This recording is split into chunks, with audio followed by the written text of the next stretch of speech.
You're listening to 1069 Click FM, live in color.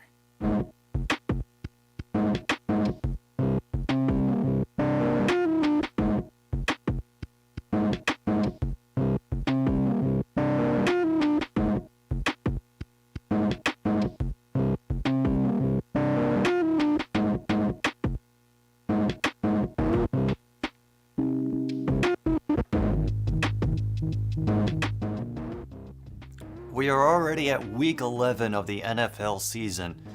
Nothing has turned out the way we expected it to, especially not for the New York Giants, who are overachieving in the eyes of their fans this season.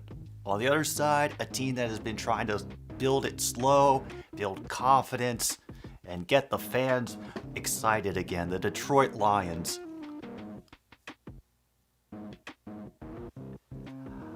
I am excited in this game for ways that I cannot appropriately describe without being put on a list somewhere. But never mind that.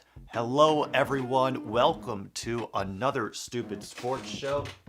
Let's get the lights going perfectly in here. That's much better. I'm your host Jim B, and we are here today ignoring all the stuff that is easily broadcasted for a very legal, very proper sitting down and joining together of the Detroit Lions versus the New York Giants. Hello everybody, I'm Jim B, and I'm glad to have you all here, whoever has shown up for today. That is awesome that you choose to do so. True North, Andy, Logan, William, anybody that I might have missed. And, Ecuador beat Qatar 2-0. Nice reminiscent days of everybody beating the crap out of the U.S. during the '94 World Cup and us celebrating like mad when we got a tie.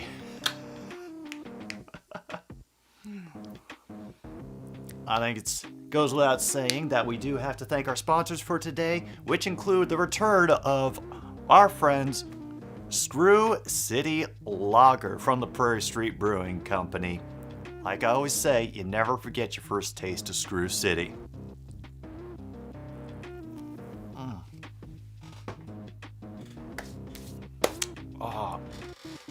Looks like a beautiful sunny day out in the Meadowlands. Very cold though, because Erin Andrews is wearing her poofy hat. That's how we know the weather's bad. And Kip Gaming has arrived. Hey man. I don't mind if you're here to cheer for the Giants, Kip. I understand perfectly. Can't let the Lions gain any ground. Although it did occur to me that if the current trends continue, Packers fans are going to lose the right to say that they don't want to be the Lions anymore. And it's going to be an adjustment that I think will take some time.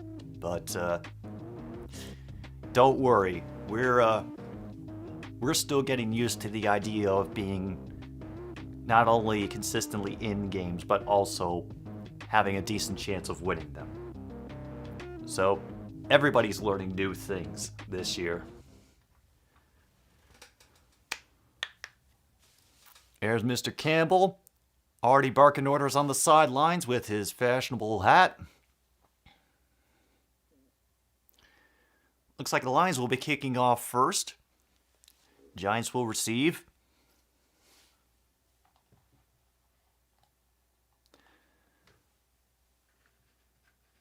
By the way, I am fully prepared for the fact that my stream will probably freeze and it will end up behind.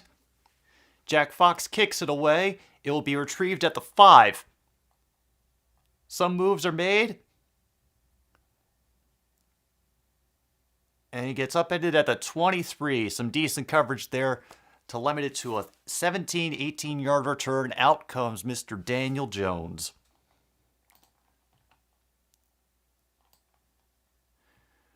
Yeah, right now I think Daniel Jones, they said he has gone 6 straight games without an interception, so that's very helpful, considering how prone he was to major mistakes early on in his young career.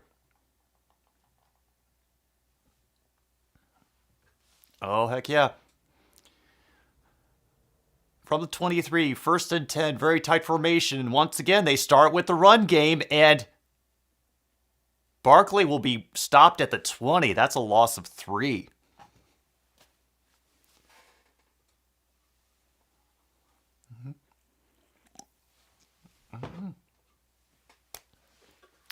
And they're going to get back right into it. 3 receivers out to the right for Danny. I believe that's Barkley by his side on the left. He's scoping things out, letting time run. Goes up to the side, goes up to the line, shouts at everybody, changes the play.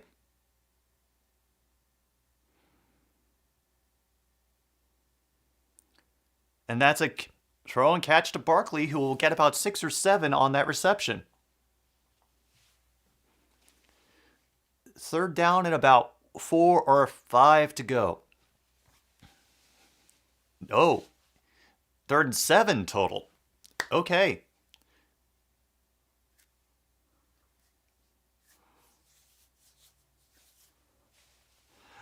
Yeah, the receiver coming a little bit closer on the left. Got somebody coming out to cover Barkley, which makes Jones wait, and it leads to a sack from number 54.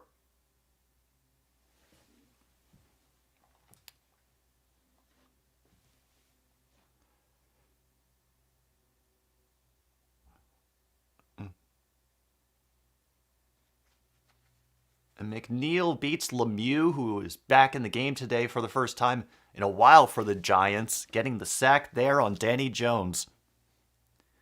Khalif Raymond is back for the Lions. Jamie Gillen will punt it away. Gets it off clean.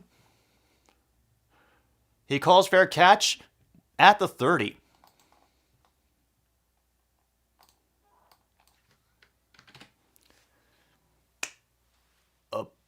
Pretty quick 3 and out.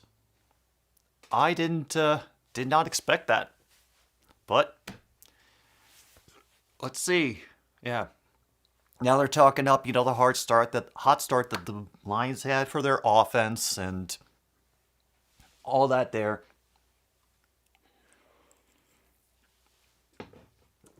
And when I asked William, he said the only part of the game that he was worried about was the run defense. And right now, they're stacking the box. They will give it to Williams to run, and he will get at least 11 yards on that run.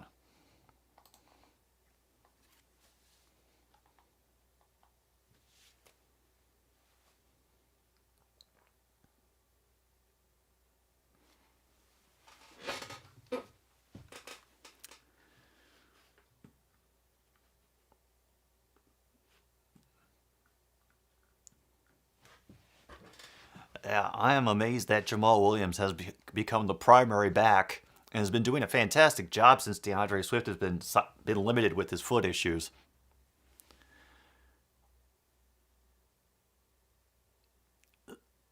Swift is currently lined up as a wide receiver. Empty backfield. Goff has to wait as his blocker gets run over and will have to throw it out of bounds. Somewhat in the direction of Raymond and Amon-Ra St. Brown, but otherwise incomplete.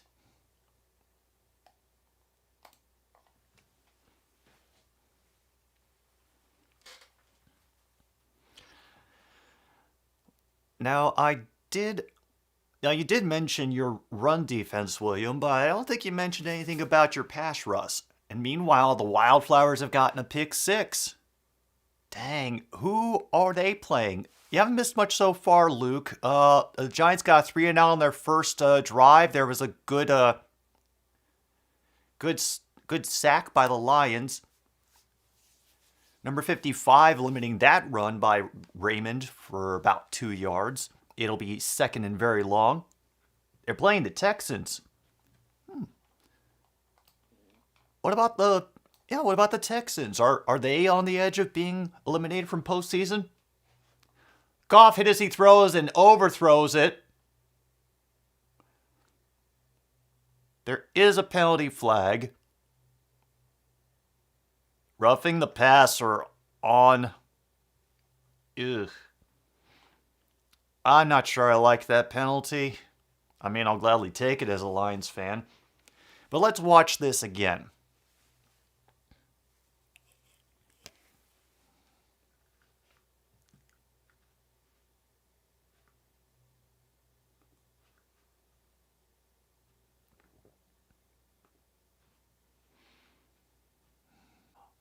Oh yeah, we are getting now we're getting all the connection delays. And we also have a Browns touchdown apparently. So I guess that's a thing. That stream freezes. We go over to another one. Oh, DJ Chark is back in the game. Apparently they just know I've skipped ahead in time, and we are currently at 2nd and 6. We are inside the 40. Goff dropping back again. And there's Amon-Ra St. Brown. He will be knocked out of bounds just short of the first down marker. I love watching the painted first down line stripe over the referees. It's little bits of humor.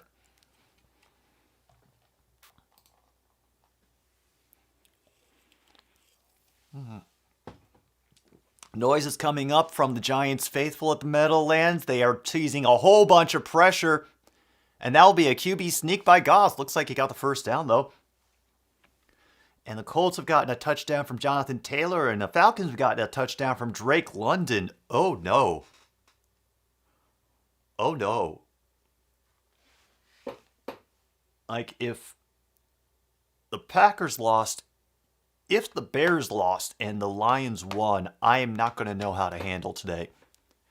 Meanwhile, Taylor already has 49 yards, and we're barely 10 minutes into the early games. From under center, he fakes the handoff and then goes back out to the right. This will be yeah, that's a pickup of first down by the newest tight end, Wright.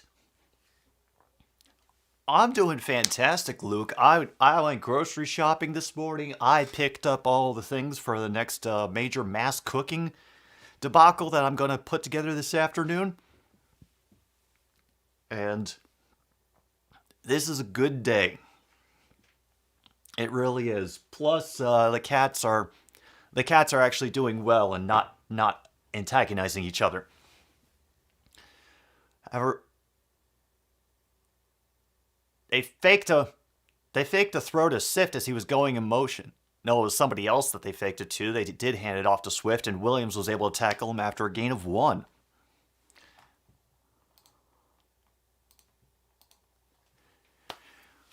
I know my clock is behind. The official clock says we're under 9 minutes to go. The Lions have managed to take a lot of time off the clock. They got it around a little over 13 minutes. So far, they have taken 5 minutes off with this drive. 2nd and 8, receiver out to each side, 2 backs in the field. They'll fake the handoff. And it gets dropped. Damn, that was an easy 6 that dude just dropped. Let's see if there was a deflection. He slightly got his hand up, but it wasn't enough to really affect the trajectory of the ball. It was just the receiver went a little too far, and the throw was behind him. He had to reach across his body for that. Saturday Night Fever, huh? Make sure you take some aspirin for that. Drink some water. Push fluids. Should have been a delay of game, but apparently we got off just in time. Swift does make a move, will dive forward, probably be too short of the first down. Oh my gosh, we're putting out the field goal unit.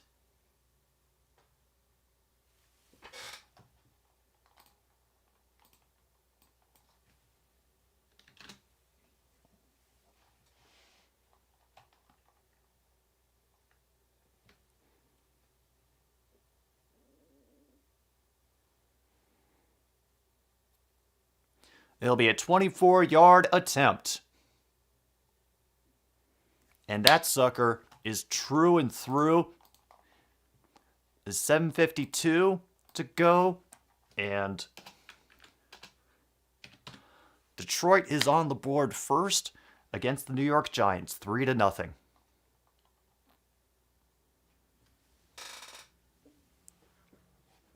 What? I'm doing what?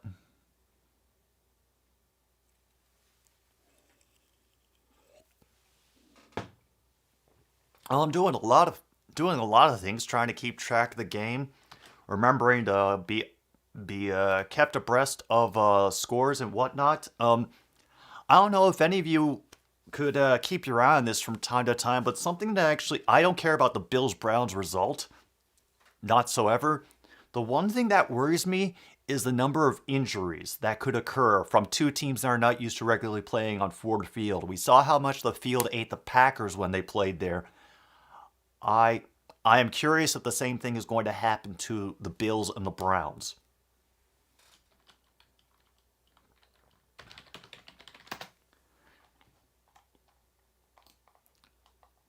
You're kidding me. The Colts are up 7-0 on the Eagles. Who knows?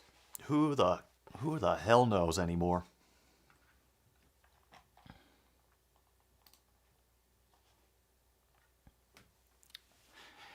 Yep. I don't understand it, Luke. I think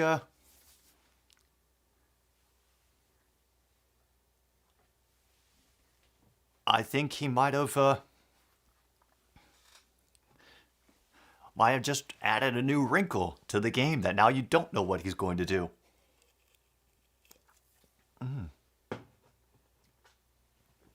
Without Jordan Davis, the Eagles aren't good.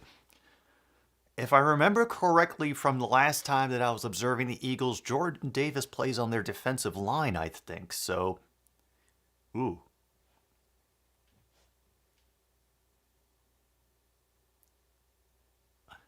Not only that, says Luke, but the Packers are more used to playing at Ford Field than those two having to do it yearly. Yeah.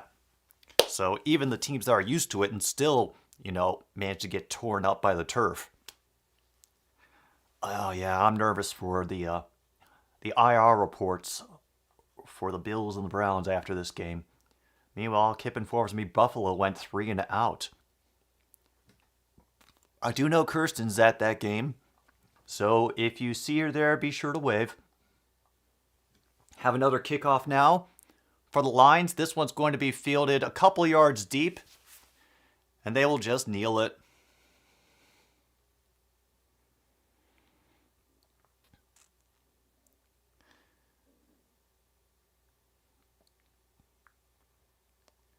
All right, yep, third rushing attack, 29th in passing. Kenny Golladay. Let's see if he can have a revenge game against his former team. Or if he knows how. Yeah, sorry again, Giants. We kind of sold you a bill of goods on that one. Number 17 running in motion, back and forth, and they fake the handoff. Meanwhile, he's looking upfield and finds number 85 open. That is the first down of the game for the Giants. Oh, I'm sorry, that was number 86. Just cut across the field from starting on the left, and they found a good seam as Jones was running to his right, trying to avoid the pressure. All right, another 3 receivers and another receiver down to the near side motion. And Barkley runs into McNeil again. McNeil making his presence known early in this game for the Lions. No, I think we traded for him, Luke, but I can't say that with certainty. No returns, William, not unless you have the receipt. I'm doing well, Sticks. I hope the day finds you well. We have an exciting start to the game so far. Looks like the Giants are finally figuring out their offensive groove again. They're at 3rd and 4 right now. But it doesn't mean it's going to stay that way forever. Another handoff. Looks like an early stop. They are only 1 shy of the first down. I imagine there's a good possibility Brian Dable will go for this.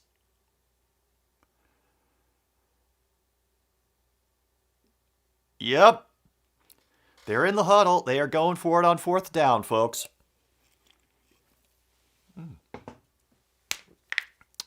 Bears TD for Mooney. Okay, excitement all around then.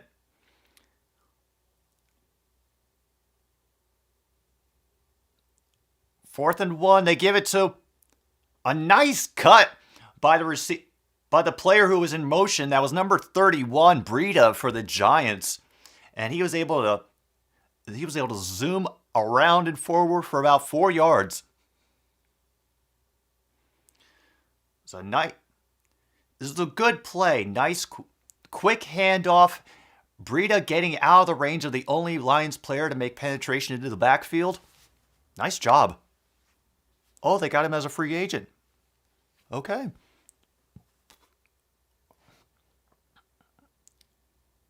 Maybe a half a yard for Barkley.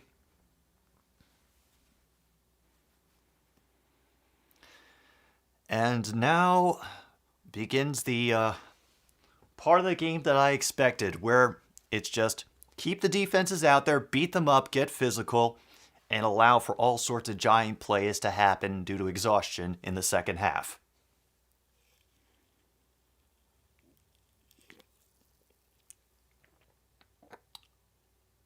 Barkley gets tackled right at the ankle by Okudah. There is a penalty flag. So we will stop it at 4:45 and hear what the white hat has to say. He's not a true white hat, he's just a referee white hat.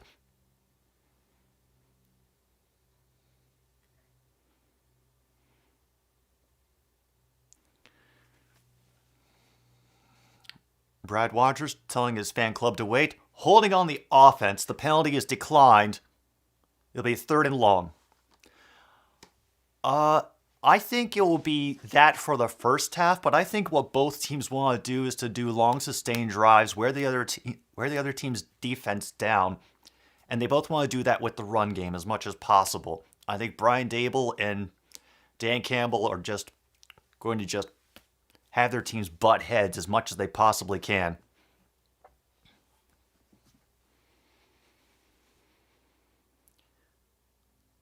All right, we got 2 backs back on either side of Daniel Jones. 17 getting in motion closer to the line. He will go downfield. Jones has to scramble again, and completely open. Breida again has been ignored and now is making the Lions defense pay for it. Easy first down to the 16, I think.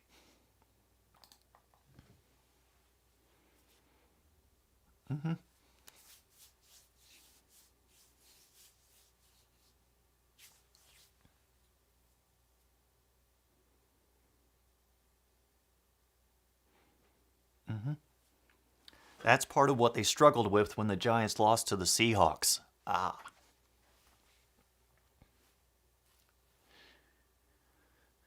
right, down to under 4 minutes to go. They'll fake the handoff. They will throw far side of the field. That's number 17. That is Robinson getting the pass there. Will be 1st and goal now. Saints got a field goal meantime. They are 3-0 over the Rams. We thank you, New Orleans. Help our draft pick get sky high. They're hurrying up to the line. Jones in shotgun, back behind him. 2 receivers out to the right. They will hand off to... Yep, they'll hand up to Barkley. He will make it to the 4. Gain of 3 on the run. CBS is giving Pats Jets as your only option. I'm sorry, dude. I'm very sorry, Kung Fu. Once again, everybody, thank you for throwing in the updates and all of that. Any news that breaks as far as sports is concerned. Jones going for a direct run on this one, and he will blast through for the first touchdown of the game. And that goes to Daniel Jones. And the New York Giants take a 6-3 lead.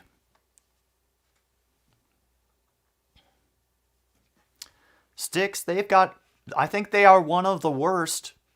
There's probably a few others that people can list off the top of their heads, but yeah, the Rams are definitely up there. Yep.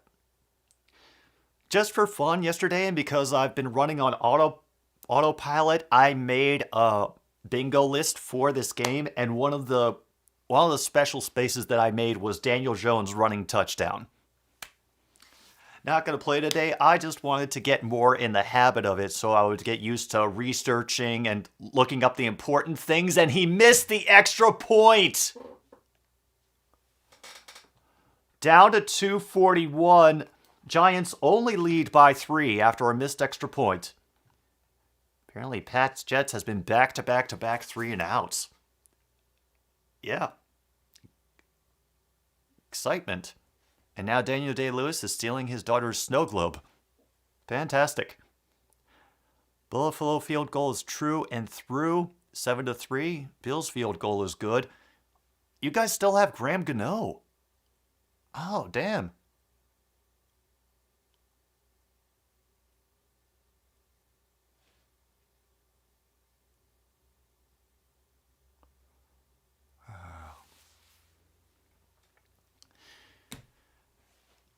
Who knows? Who knows, William? All right, I think this would be a good time for the Lions to answer, but I have a feeling they won't.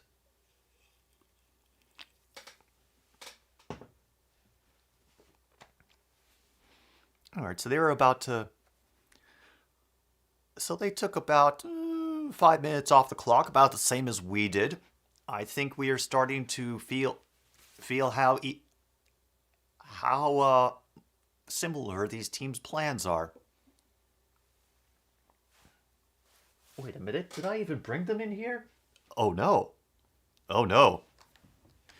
Yeah, if it goes into OT 6-6, I think I owe y'all a great apology and maybe a couple extra bowl games. Because, honestly, this is the game that I wanted to watch, despite everything that was being offered to me through the over-the-air channels. I thought it might be a little more interesting for all of you, too. But, hold on. Just a moment. Be right back. Promise.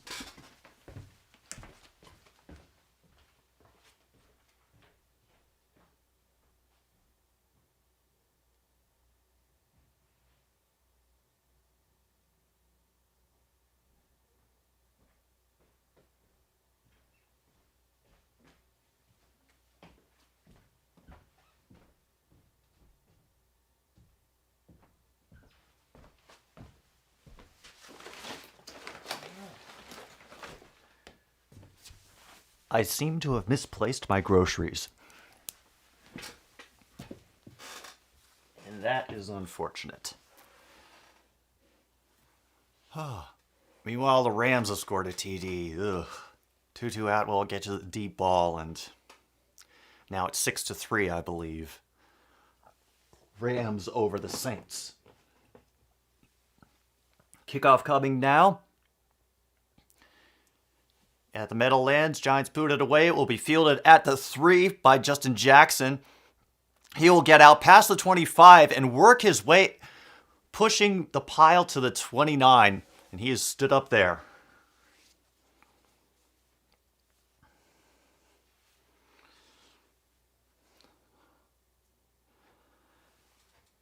Now,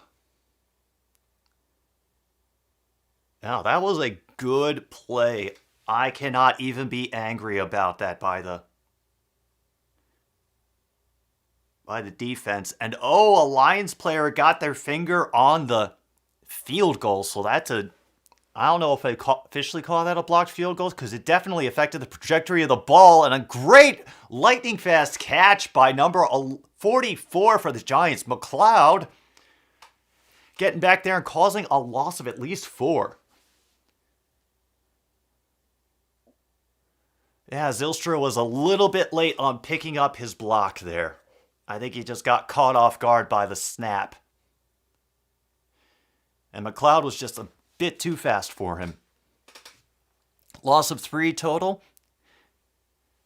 Be 2nd and 13. We are getting close to under 2 minutes to go.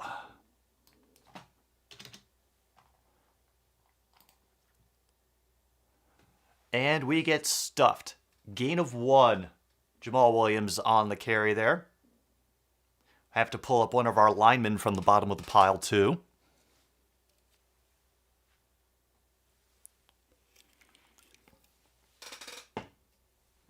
They're showing Wink Martindale on the side. 3rd and 12. 4 receivers on the set. Actually, correct that. Three out to the right, 1 to the left. Back in the backfield. Immediate pressure. And Raymond gets up without being touched and runs for the first down. 14 yards gained on that drop and go.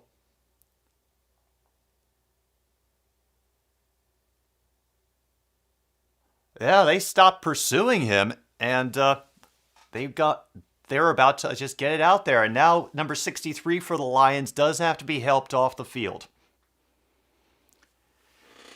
Meanwhile, the Eagles are facing a 1st and 35. Uh-oh. And that's our center, Evan Brown. So, yay, more offensive line shuffling.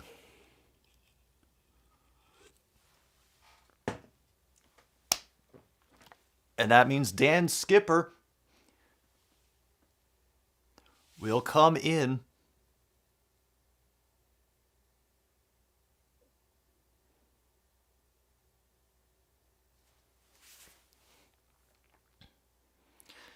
Total yards pretty evenly matched. Giants 71, Lions 62. Yeah, I know I've let the clock run. We're under a minute to go. It's okay. Quick pressure from the side and off-target throw for number 11, Khalif Raymond.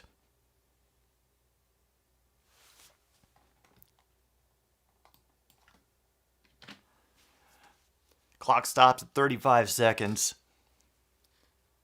Yeah, and that late pressure from 54 made the throw get rushed.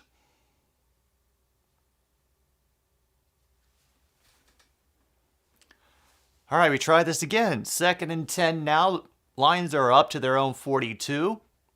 All teams have 3 timeouts. Giants showing more pressure. And the run defense doing its job. They hold Jamal Williams to 1. Dexter Lawrence will get the credit on that tackle. Luke, I know it feels weird and dirty rooting for a blue team at Ford Field. Just enjoy the chaos. All right, 3rd and 9 now. Are they going to take this snap before the first half? No, they're not. We'll start the second quarter with 3rd and 9. The Lions trying to take the lead back after the first quarter is 6-3. 1 field goal against 1 touchdown and a blocked extra point.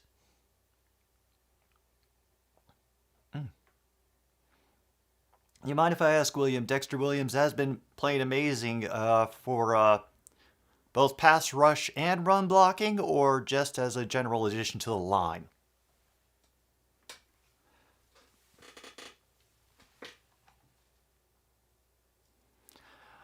I haven't checked up on his health lately.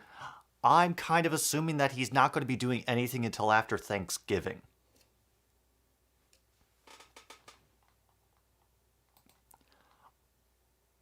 I think he has been practicing, but not like fully.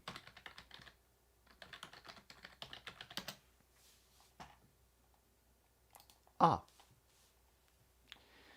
Okay, from 3 days ago.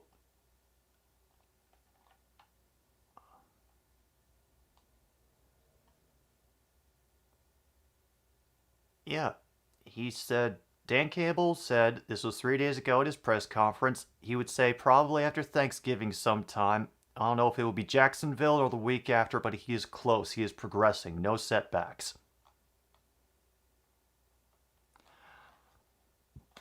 I'll be honest. I don't care if he comes back this season. All I really care about is that he recovers fully, that they take the time to make sure that he is doing well in every possible aspect that you can from recovering from an ACL tear, that he starts building some cohesion with his teammates, with the QB at the end of the season. I want it to be more of a long-term investment than a short-term Band-Aid. Oh, get out there and do magic. Just in general. All right. Okay. Never argue against an important piece of the defensive line. We're back in the second quarter now. 3rd and 9. The beginning of the second.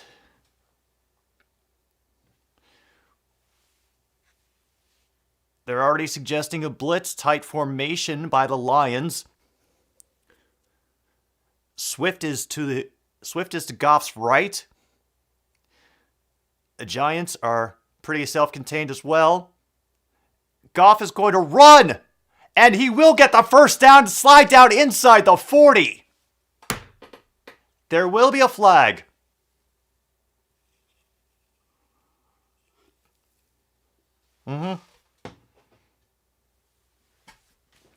No 18-yard run because apparently we held on that play. Yes, absolutely, Luke. Like I've been saying since the beginning of this offseason, I don't care if they make the playoffs. I don't care if they have a 500 record. I just want a team that is actually looking after for the health of its players. Who knows if it was somebody that held. And either way, we're back at the 33 now. We have 3rd and 19.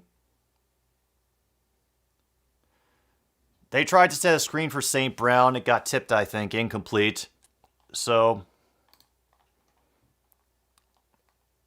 now there's a penalty again on the other side of the field. What do we got?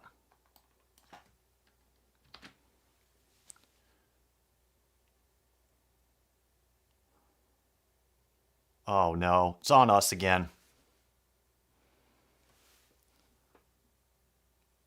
Yeah, personal foul offense. They're going to take the yards.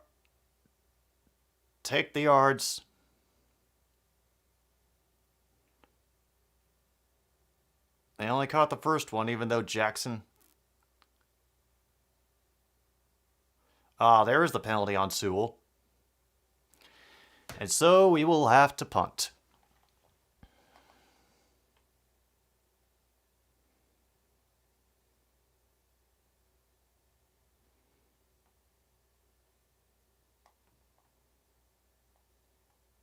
And he'll be knocked down after gaining 2 at the 27, and he is down.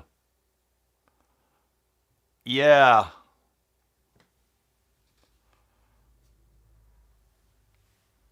Oof. Okay. Yeah, we're going to have to keep an eye on your return guy because he got laid out pretty well on that reception and run back.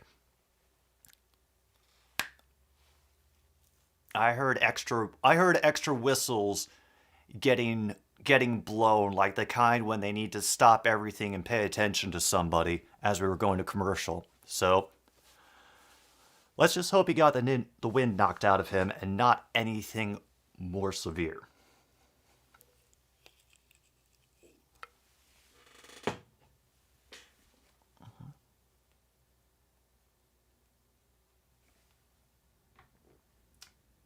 All right, that's all set. Those things are all together. Let's check. Nothing much has changed so far, except that the Browns apparently have pulled ahead of the Bills, and it's now 10-3. Yeah, I think somebody notified me about a touchdown that the Browns got earlier. Just did not connect in my head.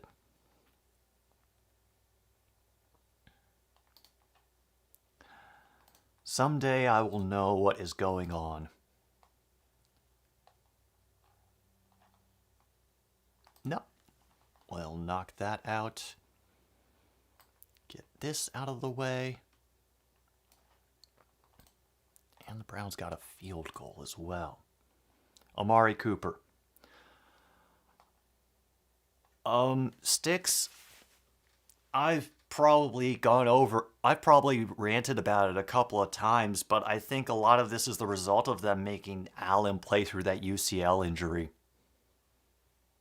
I think he's probably in a lot of pain, having to watch not only who gets to him and what parts of his body they try to tackle from, but also his own pain threshold. And from somebody who's had to do extensive physical activity while in a great deal of pain, I can tell you it affects your movement in every way. Yes, thank you for using the litter box, Angie. I appreciate it. Meanwhile, Returner Dude is going to the... Oh no, it's not the fact that he got hit, it's the fact that his legs got twisted around as he was being tackled. Okay. Okay, Jackson is now in the medical tent. Meanwhile, Giants are 1st and 10 at their own 27. They're going to try to run, and they will get maybe 2. Hutchinson contributing on that tackle.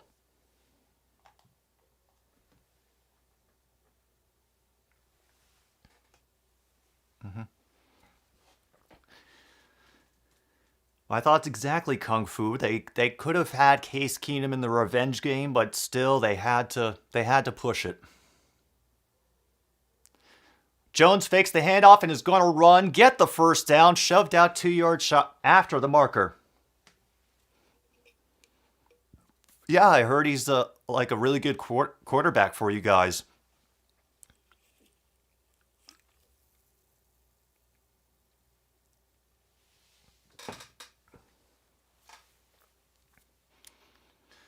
All right, we have another 1st and 10 now.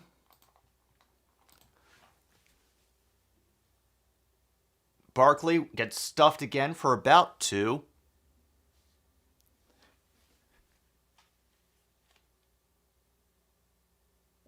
And there's Jonathan Taylor's touchdown. Jeff Saturday working his magic.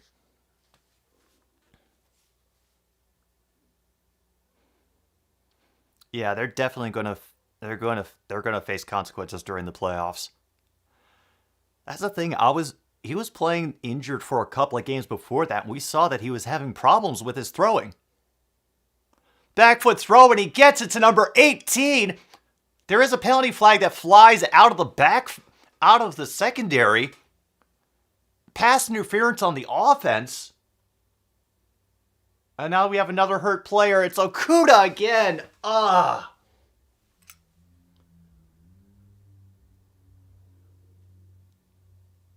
a pass interference play on New York. Yep. And Dable is not happy. Yeah.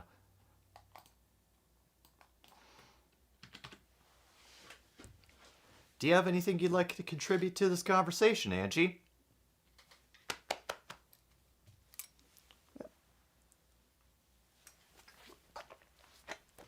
Uh-oh. Okay. That was the puking herc that noise I recognized. Welcome, Sorgi. You just missed Angie narrowly puking in my lap. And also, a pretty evenly matched game between the Giants and the Lions. Giants are kind of dominating right now thanks to the running efforts of Daniel Jones. Out the pressure, and once again a completed pass over the middle to number 19.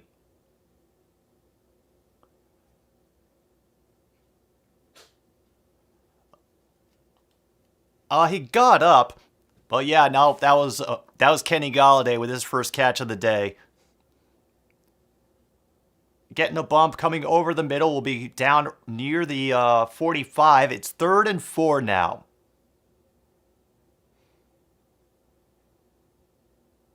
And Jones will run it into Lions territory, down to the 46. First down, Giants.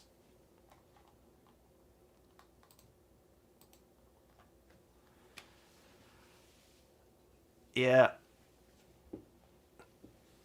That's what I'm worried about. Same problems we had with Fields, we have them with Daniel Jones. Yeah, I don't know what to say, Sorgi. You ran into the powerhouse that is Jeff Saturday.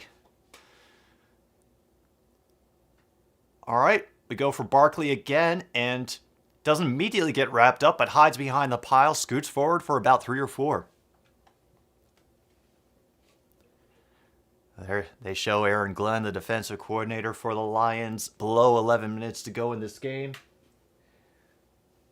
Oh, Angie, are you actually going to puke on me this time, or have you come up to be somewhat civil and cute?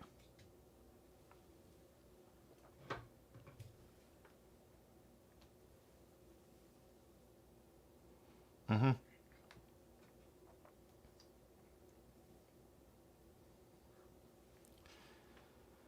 Just trying to steer her away from my keyboard because I do not need that sort of big cleaning job at the moment. Quick dump off on the near side of the field. That will go to Robinson again. Will get them within 3 of the first down.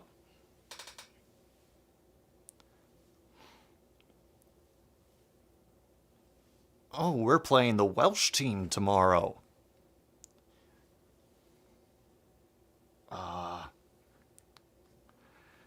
Poor Angie. All this territory that you want to walk over but is taken up by useless objects that are not food. Yeah. That'll teach you to have expectations, true north, especially when it comes to Qatar.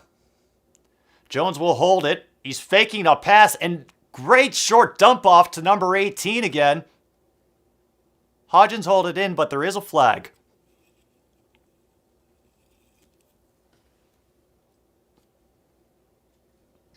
Ineligible player downfield, 64 of the offense. Still 3rd down, but there will be a penalty.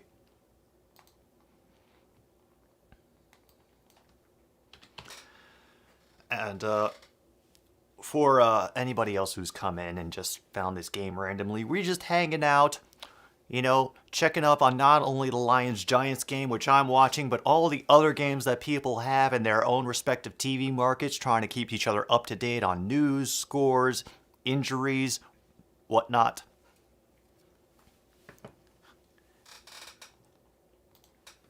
Third and 8 now for the Giants. 3 receivers set. 2 backs in the field. Blitz coming. Gets handled very well. They have their eyes on Jones. He will dump it up and throw it out of bounds.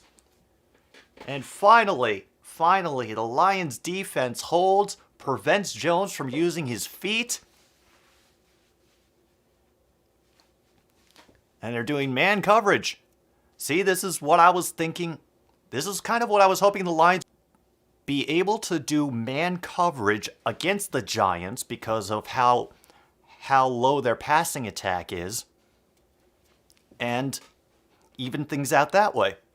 Adoree Jackson questionable to return with a knee injury. Punt gets off, slightly blocked.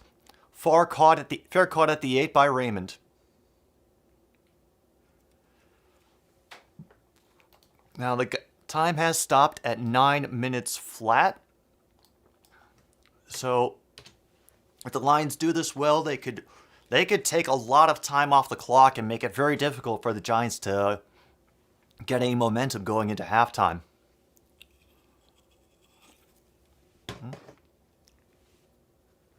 Argentina versus Saudi Arabia. God, I wonder how many of the Argentinian players will get mysteriously decapitated at halftime.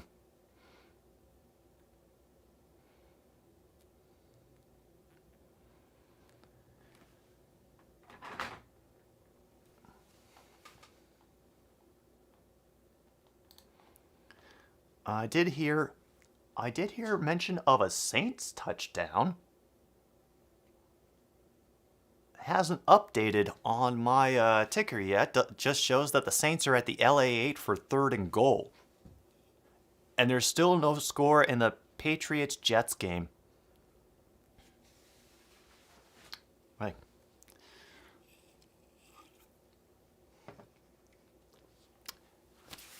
Hey, sometimes you have to laugh to keep from crying about human rights abuses and attacking journalism.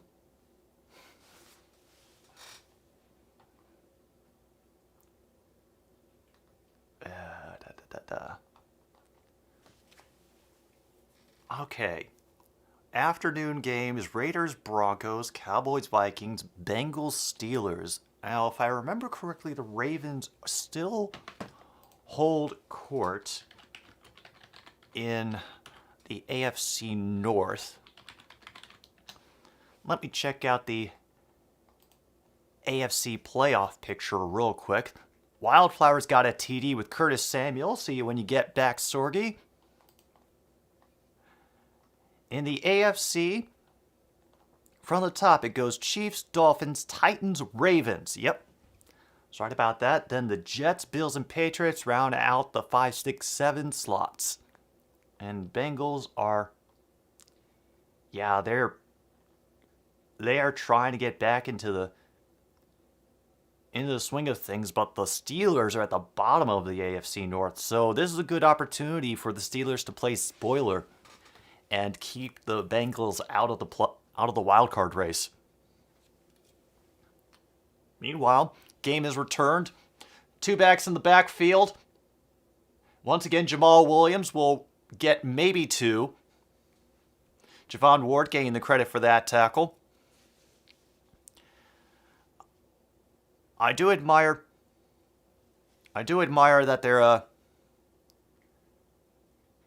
that they're staying with the run for as long as they are. Did I hear that? I might have. I'm not sure. 2nd and 8.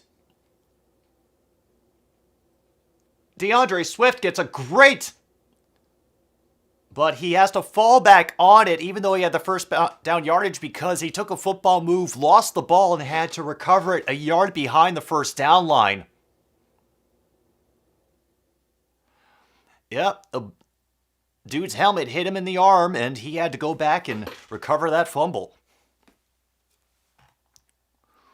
Woo-hoo-hoo.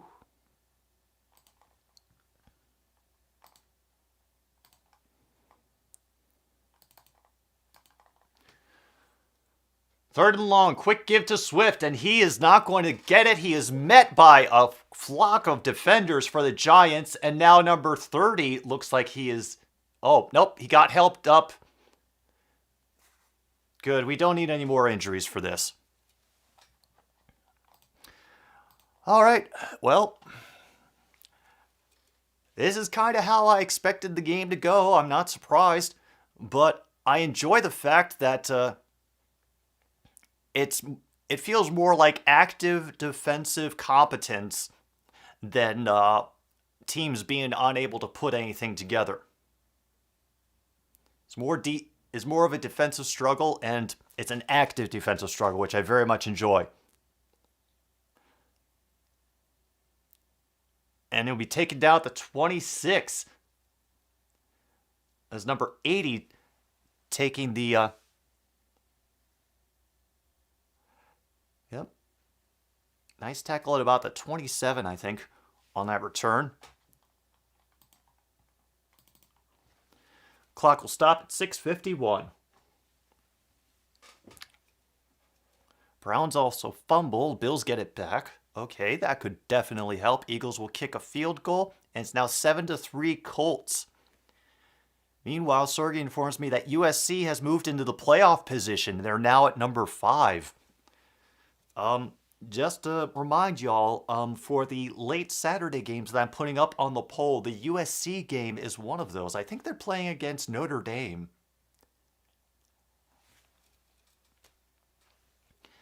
I think there's also going to be Kansas, LSU versus A&M, and Oklahoma versus Texas Tech. I'll probably put that up on tomorrow or Tuesday. Probably tomorrow so that we can get some early voting done, considering how next week is going to be families, obligations, and green bean casserole. And remembering how to make green bean casserole again.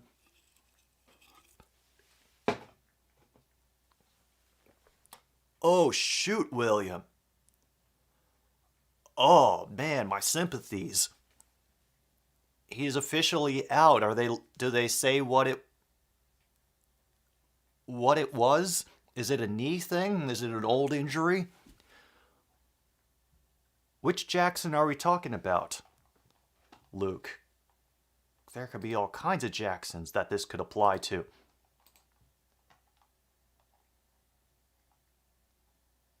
Lamar Jackson. The Panthers pick off Lamar Jackson. I completely forgot this game was going. And yeah, that's because it's still scoreless in the second quarter.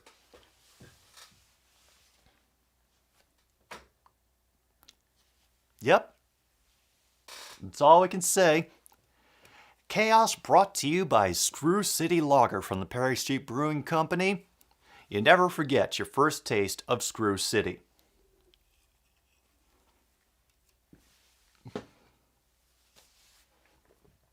And look at that. The Patriots finally get on the board. 3-0 over the Jets.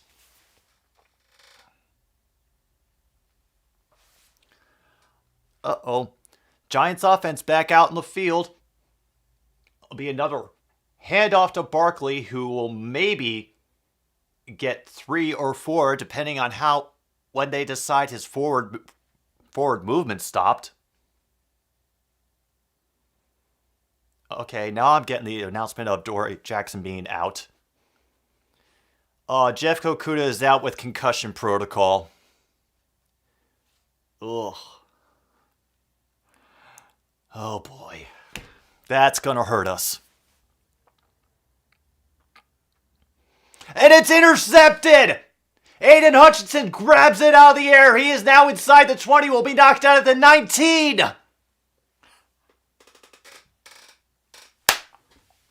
Oh, and the streak of 6 games without an interception ends for Daniel Jones at the hands of Aiden Hutchinson, just hiding in the backfield and snatching it out of the air. That pass intended for number 86 of the Giants. I think it was the right direction. I think Hutchinson just was following Jones's eyes the whole time.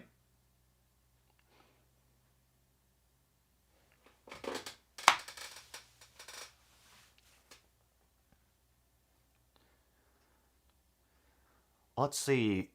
The 6 teams that are left in the race are Georgia, Ohio State, Michigan, TCU, USC, and Clemson. Hey. Now we are at the 18. 2 receivers out to the left, 1 to the right, running back in the field.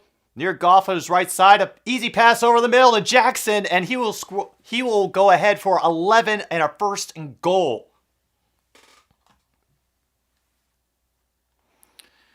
Yeah.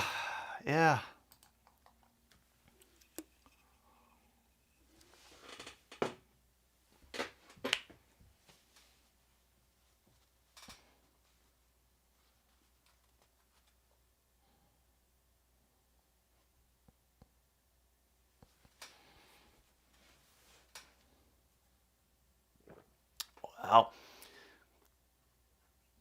And we get Jackson moving back to be second back in the I formation. Faking the lead block. There is a late flag coming out of the secondary for that pass attempt to number 45. And I think the Giants are going to get called for either holding or pass interference. Number 41. Spotted the foul. 1st down. I guess the upside is that they're not moving that much closer because he was only about the 5. I don't know. That's the thing. I haven't seen.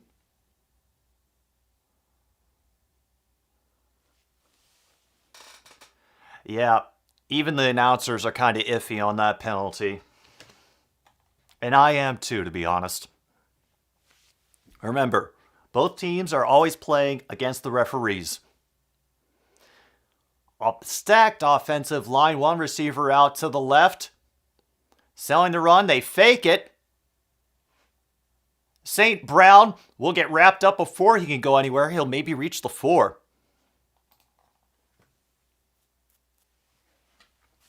Yeah. A little bit soft. Meanwhile, the Bears have taken a 10-7 lead over the Falcons. All right. From Sorgi, picture of the championship picture. Georgia clinches with a win. Michigan State clinch with a win. And they need to win the conference championship to have a ticket as Williams batters his way in for a touchdown.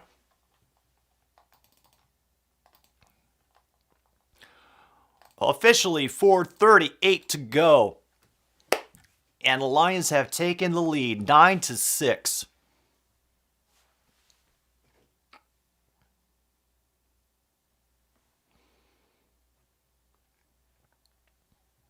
And number 45 leading the way for Williams. Oh, wow. Down to 4:38. We are out for the extra point. We will get it true and through. Officially a 4-point lead. Yep. So much for the 6-6 tie, folks. Oh. Don't worry. I'm going to get you all some bowl games. Of course we are going to, because we had such a wild success with it last year, we are going to be live for the Butt Bowl. Even how terrible it was, just the fact that there is a Butt Bowl, we need to televise it.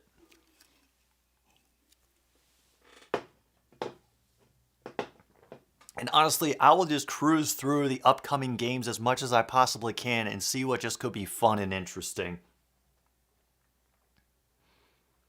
Please feel free to make sure that you put in your suggestions as well. Not so much at Twitter because things are starting to really fall apart over there. I would recommend, and I hate to say this, but if you got any bowl games that you want to request, put them in the comments down here, and I'll start sorting them through. As a USC fan, says Sticks, I would be happy as long as we win the Pac-12 championship. Yeah, USC hasn't really been in the... Have they been in the conversation for a while? I think it's been dominated by Oregon and whatnot for the past while. Wow. That could be... that's going to be an interesting seeding challenge, Sorgi. Yeah. Well, hey. I'm always willing to root for an underdog. And, I think, no, I can't do that. Damn it. Friggin' copyright. I was thinking that I wanted to play Tusk by Fleetwood Mac after every Trojans touchdown because they famously had the USC marching band play on that track.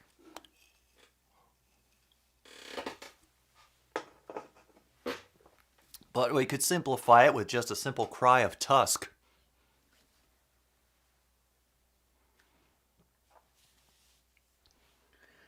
Also, I'm not sure what prompted one of my cats to leave their little claw sheddings on my soundboard. I like to think it was a warning.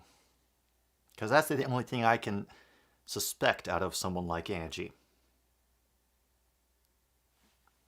Anyway. Rams turnover on downs. Ugh. Thank you, Sean, for that update. Sergey thinks it will be Georgia versus USC in Phoenix and Ohio State versus TCU in Atlanta. I don't know. I think they just wanted more of the Big Ten money. There is a flag, and now Barnes is down. Oh, no, not Barnes. He's been doing so much good work for us over the past couple of weeks. Blocking the back by the Giants. Half the distance to the goal. Ugh.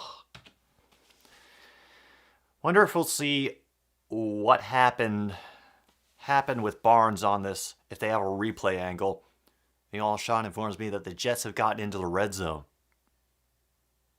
No, we're not going back to the Natchez High School picture. I don't care about that. I want to know what's going on with Barnes. Yeah, it is always about the money, Sticks. In the meantime, Bills have gotten a field goal. They now only trail the Browns by 4. Not bad. Not bad. All right, whoever is stepping up next in the Lions linebacking core, now's the time to do it. Grab that brass ring, make some noise, all the yada yada yada encouragement stuff that they throw at the teams, like, an affirmation of the day. Let me check real quick, see if I've missed anything else.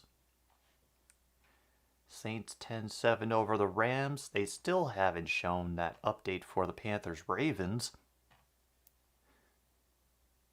Still supposedly 10-7 Bears over Falcons. Colts still leading 7-3. The Eagles driving at their own 29. Commanders now 14-0 over the Texans. Last listed as having second and goal at the Houston 7. And that's about it, new thingamabobs. Oh, we got ourselves an expert. Oh, damn. Okay, maybe you can clarify a few things for us, Sergey. What is the was there a major reason besides the money for USC and UCLA to go to the Big Ten, and how is that going to affect the overall structure of the Big Ten? Are they still going to do the whole East and West thing, or are they going to make it like one big conference, or is that going to change at all? All right, a flat no. I await the knowledge, man. Drop it on us. Yep, Kung Fu, we have got several barn burners going today. 17-0. No divisions. It's going to just be one long list from now on. Oh.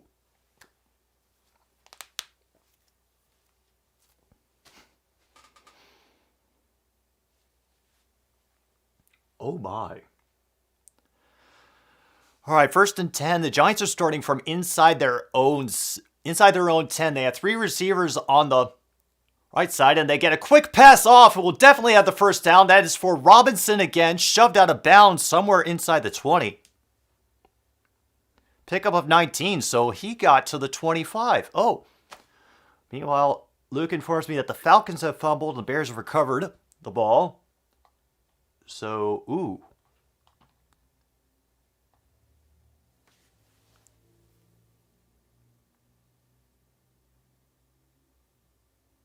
Flag flies immediately, and he drops it.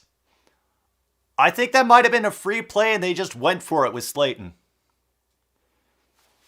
Clock will stop at 4:03. I'm assuming offsides, because it was a flag right at the line of scrimmage. He's ordering changes.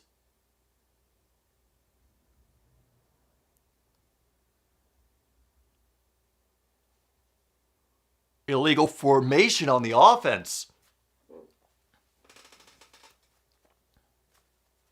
Oh.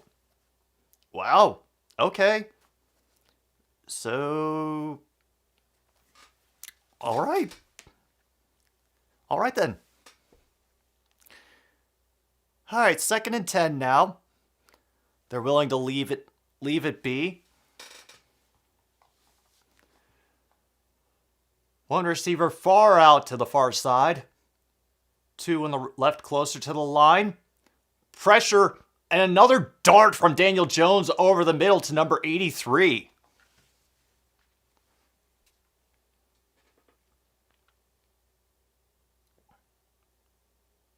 That is Cager who will get the reception for the Giants there. Down to under 4 minutes to go, and the Giants not going to make noise. It'll be a quick flip to Robinson again, who will be shoved out of bounds after gaining 4. Elliott on the defense, keeping him from advancing any further. Clock will continue to run. 2nd down at about 6 or 5 now for the Giants. Officially 6. Please, Luke, suggestion for future streams. Go right ahead. I even got my notepad out to to make notes. So, go ahead whenever you're ready.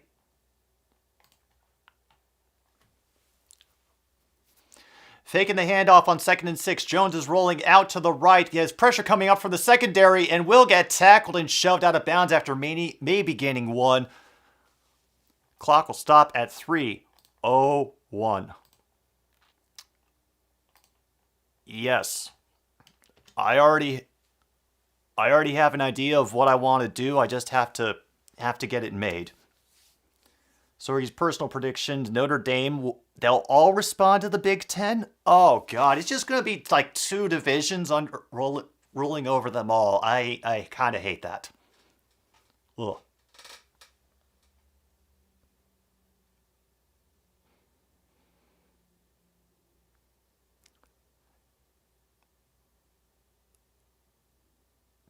Crowd wants a penalty. Robinson wants a penalty on that defended play. Let's see if they have justification for it on the replay. Yeah. I cannot tell for that angle because yes, I can see where the hands are coming in, but I can't see where the ball was in relationship to the receiver. That might have had something to do with why they're calling no penalty. In the meantime, once again, Fields go brr and get a touchdown for the Bears. And he shanked the punt. Bounces in the air at the 31. They have to stop it there. 2:19. And we might get one more field goal out of the Lions, depending on what they can do. Yeah. It'll be, yeah, everybody's chasing that money. I kind of like the idea of just for 5 years having all Division I schools operate under Division III rules, that all the athletes don't get any athletic scholarships. They're just doing the football in their spare time. And they're expected to keep up with their studies as well.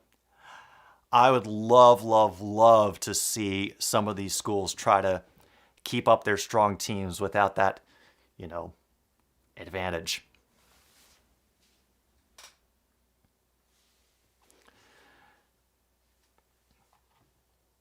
All right. We take this again. Goff in the shotgun for the 31. Fakes. It'll be a handoff to Jackson from the 32, who will get out to near the 40. Be a pickup of 8.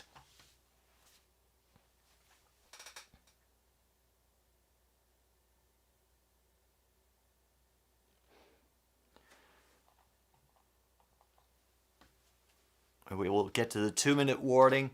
It will be 2nd and 2. Oh, Thibodeau is out. Good. I was worried about whether he was still going to be out for the Giants, but apparently he is capable of playing. Glad to see it. And once again, if you just stumbled in on this stream, we're just hanging out, keeping each other abreast of other developments in the NFL, NCAA football, other sports stuff. Currently, the Lions are driving near the end of the second quarter as they lead 10-6. Panthers and Ravens are somehow scoreless into the second quarter. Welcome, Ava. Glad to see you here. I think it's tied between your Jets and the Patriots right now, which is also kind of impressive in its own way. But, yeah. It's all sorts of nonsense today.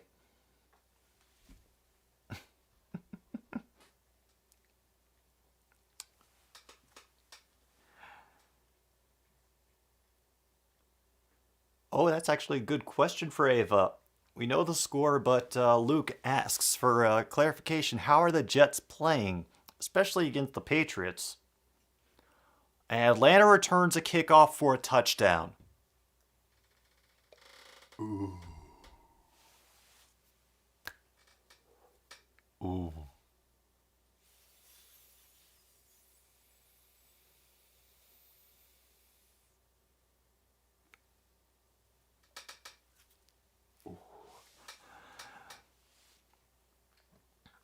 Bears fans are not going to be happy. Now it's only 17-14 Bears. Colts field goal makes it 10-3 in that game. Zach has improved in being patient when looking for open guys, and the D-line hasn't been pressuring Mac Jones enough. Oh, McCorkle. Oh, is Cordell Patterson? I don't know if that's his name, but there are like so many Pattersons in the league, I kind of have trouble keeping track of all of them sometimes. But I think that's the Falcons dude, right? He set an NFL career record with this kick return. Oh. Thank you, Sean. A record 9 kickoff returns from Cordell Patterson. Meanwhile, what's-his-face on Fox is having to shill for Verizon and in the name of the halftime show. And what? Oh, he passed Hester. Oh, that'll piss off the Bears fans even more.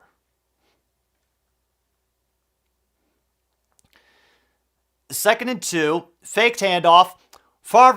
Goff looking up the field, and he finds Amon-Ra St. Brown inside the 30, out of bounds at the 27. Clock stops at 1:53.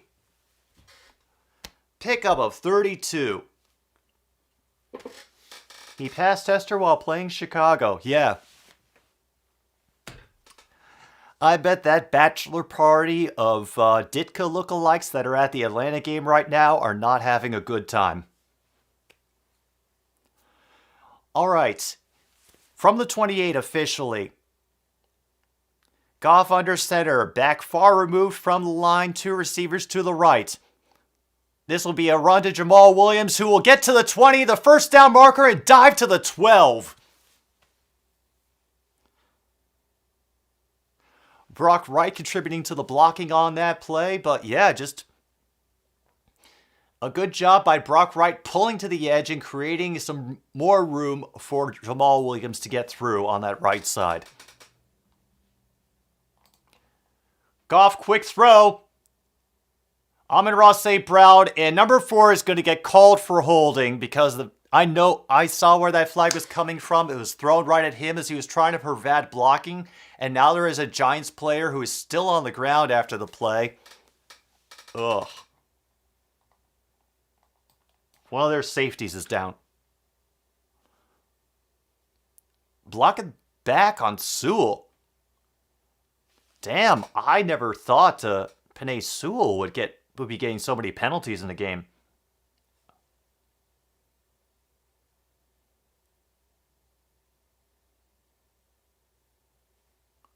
Oh yeah, no, this is not good. This is not good. Who is number 27?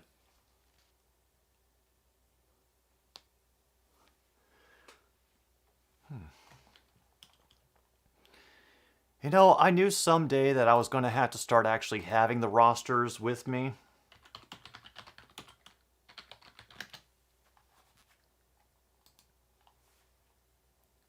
All right.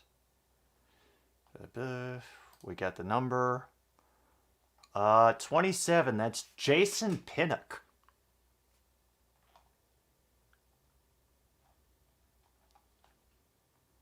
Who is currently down on the field.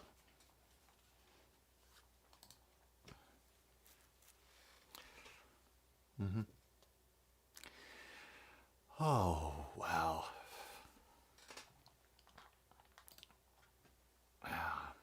Jason Pinnock.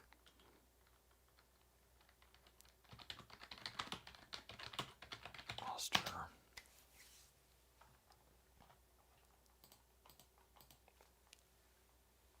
Oh yeah, now I'm sitting through the Qatar ads in the middle of all these football games.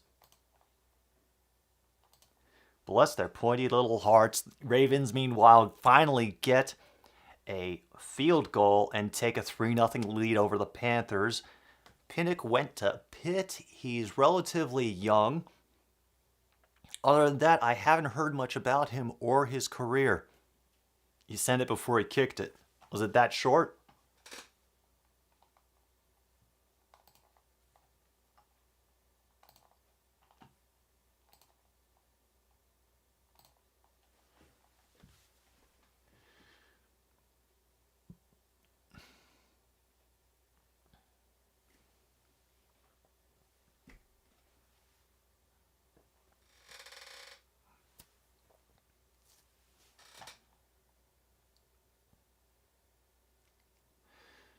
32 yards, we know Tucker can hit from 66. Oh, yes, we do know, Luke.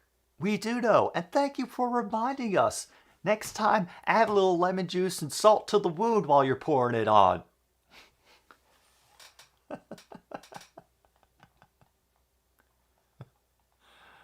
All right, we're back in this game. It is 1:19 to go.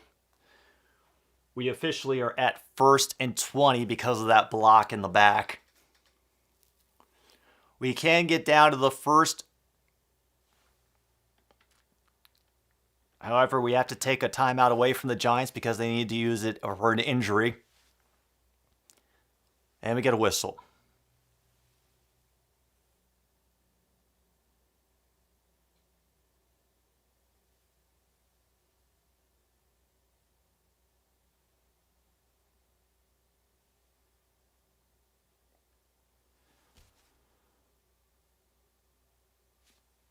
No one knows. Yeah. Exactly. By the way, hey, Leif. Glad you can make it. Meanwhile, the Rams got a TD from Allen Robinson, so glad I dropped him. Actually, I've sold off most of my fantasy team. I've given up. So, alright, they don't know what they were doing. They were just stopping to give everybody an opportunity to scratch their crotch.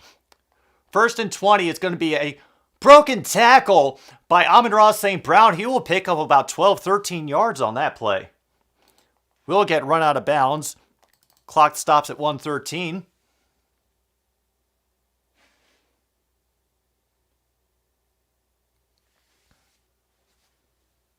You dropped Kenyon Drake last week. Yeah, well, I'm also last place in my fantasy league. I only have one win that I got over at the beginning of the season. And once I reached the amount of losses that I would need to reach the 500 mark, I was like, screw it, I'm not paying attention anymore. 2nd down and 5. Jackson will get the run. Will be too shy after going through the middle there. Hey. Any way you can find to eat goldfish, whether tiny hands or not, that is a victory, Logan. Really? You got booted for your 1-7 start? Dang. I thought people would want to keep the easy win.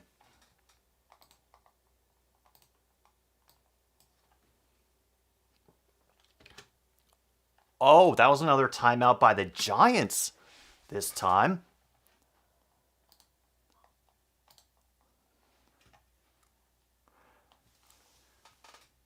Pats missed the field goal. Jets and Patriots are still tied. Kip, best of luck against Tom and Patcast 1. You never know what can happen. Colts 10, Eagles 3 at halftime.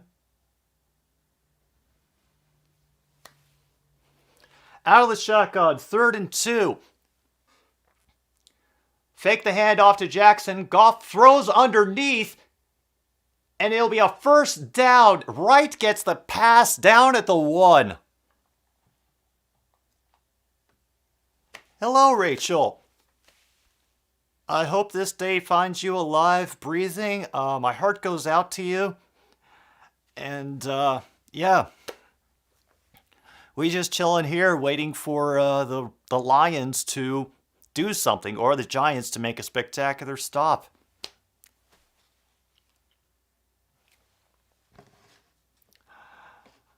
I would bring any of my creatures on screen now, but I know that it's a bit of a time for you, and I don't want to like do anything to upset you. Jordan Davis may not be available for the Packers game.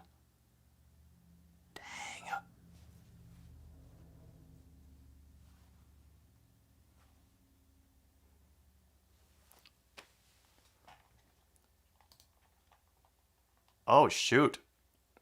We're at 59 seconds to go.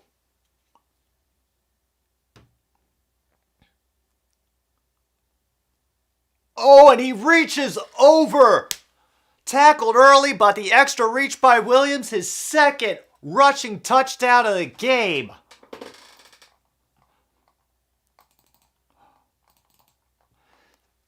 (16-6).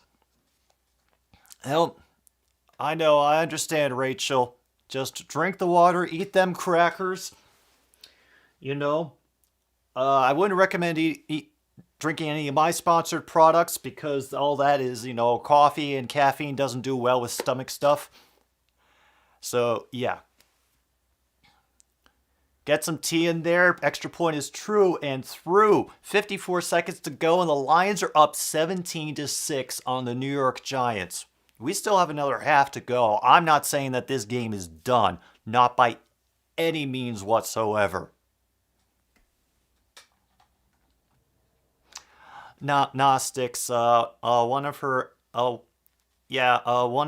and you can say it, Rachel, but you did announce it last night. One of her kitties took its trip over the Rainbow Bridge. So, yeah.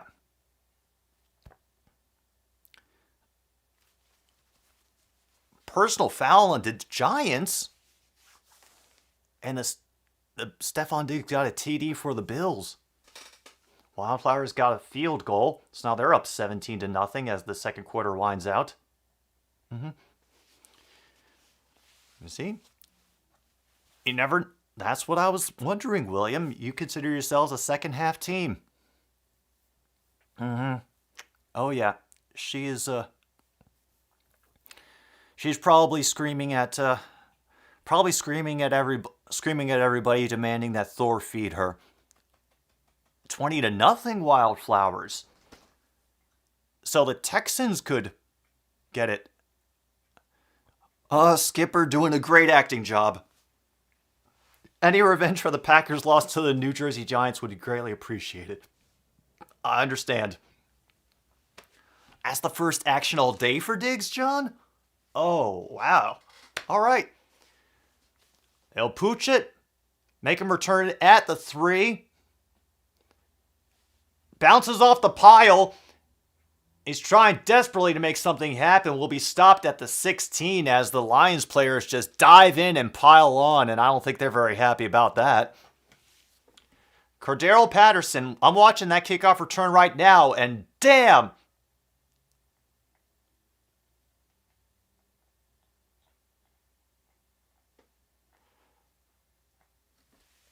That was a nice one. Well, if you do get a Lions jersey, may I suggest putting a certain name on the back of it?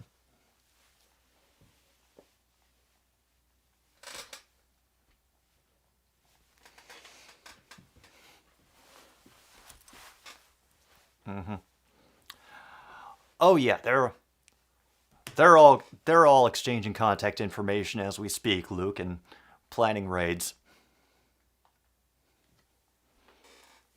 Yeah, I've got 2 of these jerseys. I have the personalized one, and I have a bigger one that's a Bobby Lane jersey for when I go to games and want to have a lot of layers underneath and still, show my support. Jones gets pressure, hit as he throws, and it's overthrown for number 17, Robinson. McNeil getting the pressure again. McNeil's making a name for himself today. Andy, I did not see the Cole Kmet catch. I'm not sure if I still have Cole Kmet.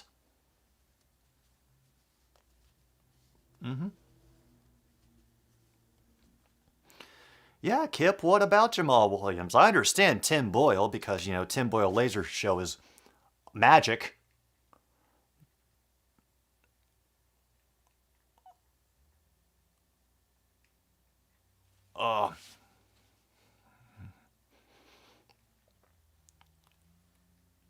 Oh, yeah. Williams is doing great this year. More pressure forces Jones to throw it away. Clock is stopped at 31 seconds for 3rd and 10. And just so I know, True North, does this policy of a flamethrower apply to people who are wearing the jerseys or just loose jerseys? Oh yeah, Priest Holmes. I remember him. 4-man rush, pressure getting into it anyway. He's flushed from the pocket, and a wide open reception for Robinson again. Shoved out of bounds around the 26, I think.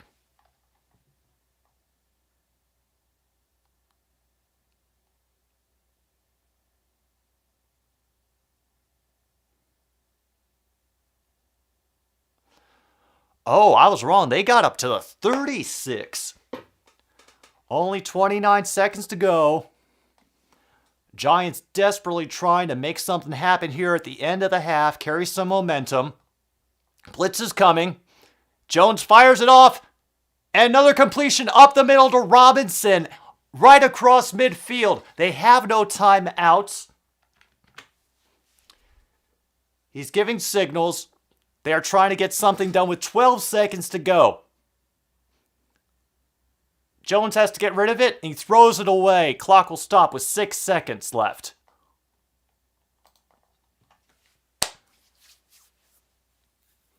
Oh, it does apply. True North?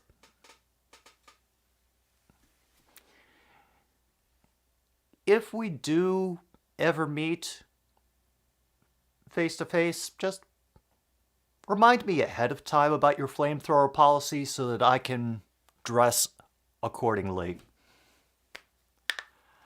Yeah, I heard it. We've heard from everybody that's kind of a lame one, Rachel. Sorry you're stuck with that. Welcome, Geezer. Hope you're doing well. Also, Sean, I hope work is a minimal amount of nonsense and bullshit for you today. Delay of game on the offense.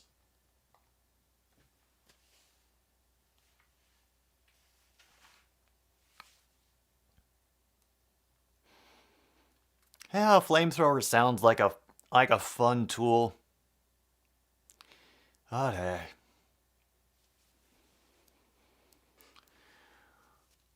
What is Mr. Jones going to do? They have a bunch of receivers deep. Oh, Thanksgiving week at Cracker Barrel. Oh, yeah, I can imagine how much fun that is. Tipped and nearly caught. Incomplete. Second left.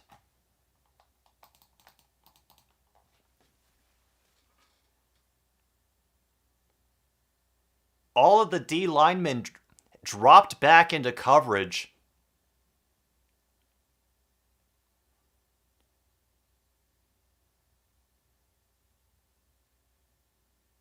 Nose just drops from the defensive side. They dropped everyone into coverage. We'll get one more play. Now we have people lined up at the goal line to defend. They do blitz.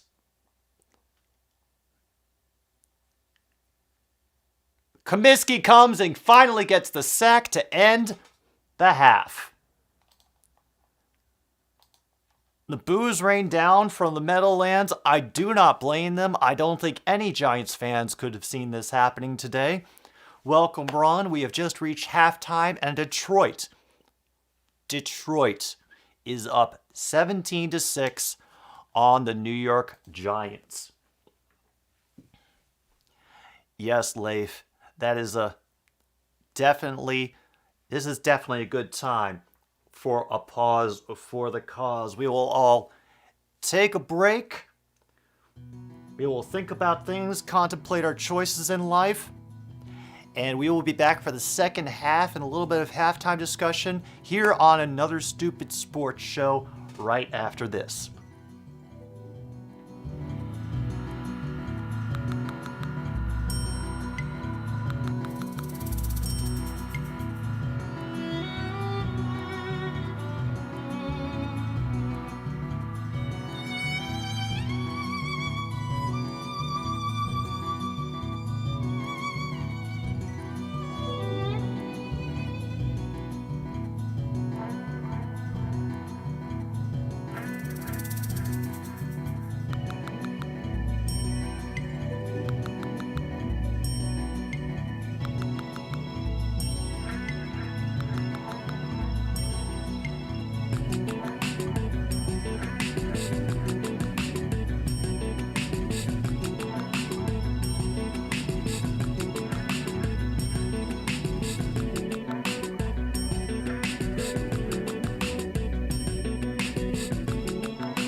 It's been a good stream so far. I figured we deserved a little Monty time. At the very least, this could keep him from his quest today to sit on and crush all the vegetables that I bought for cooking later. Yeah, you don't care, do you? It was taking up valuable space on your counter that you have for some reason claimed as your new territory.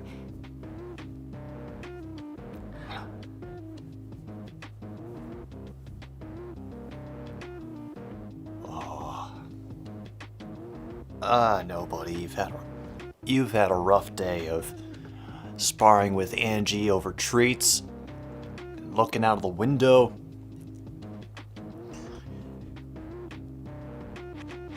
Just so I know, how nervous are you about this afternoon's Vikings-Cowboys game?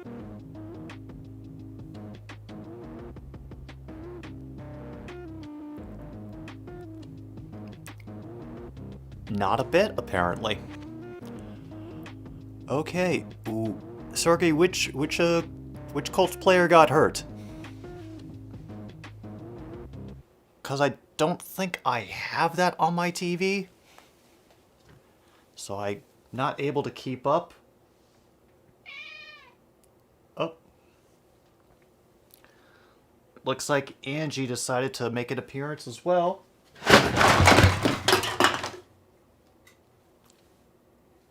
And he kicks the hell out of everything.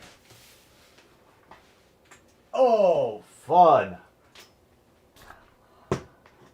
Alright, pardon me for a second, folks. I have to readjust my setup. Plug that back in.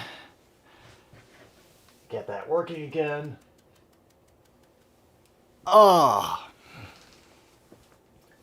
Live, everybody.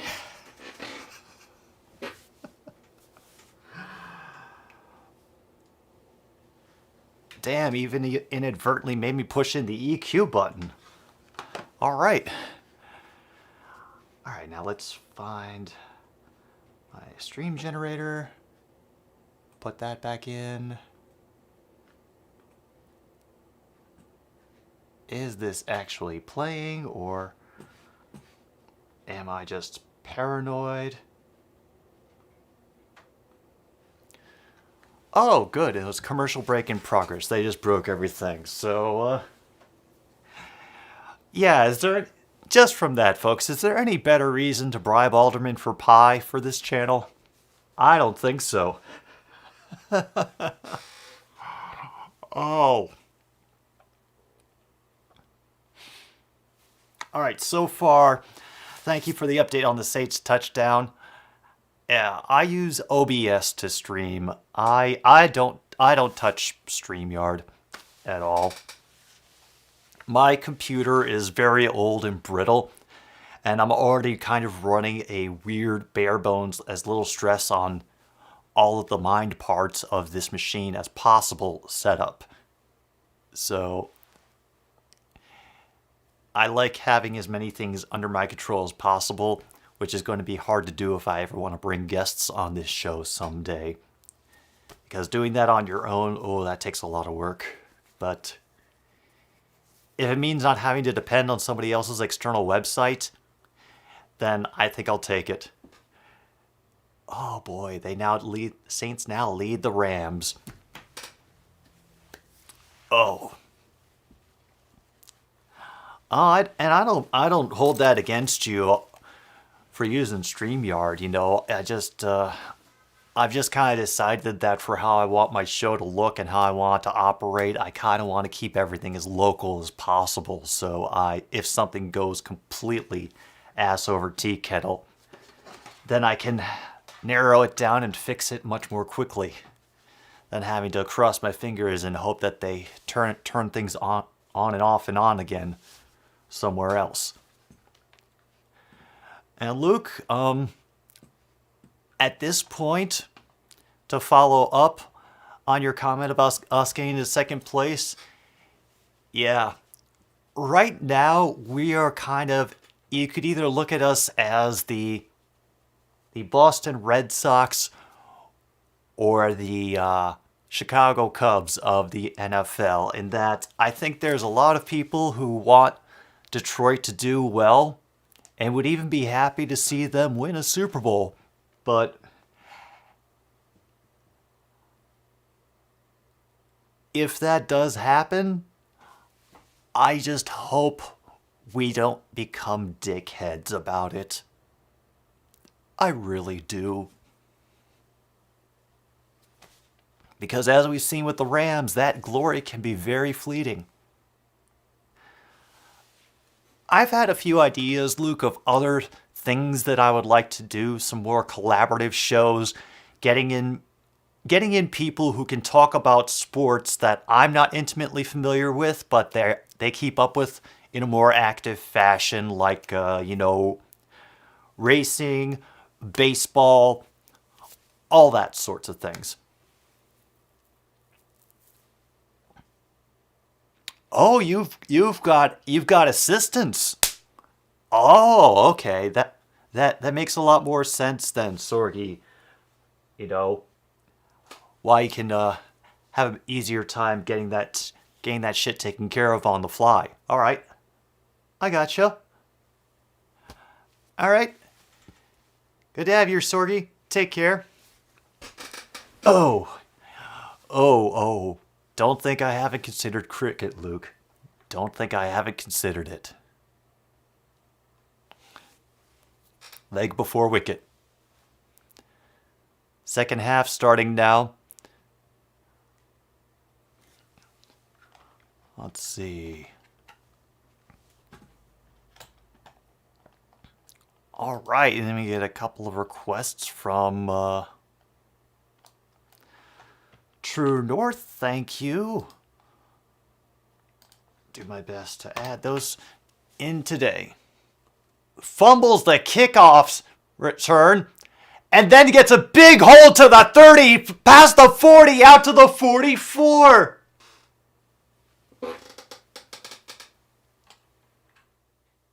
Oh boy.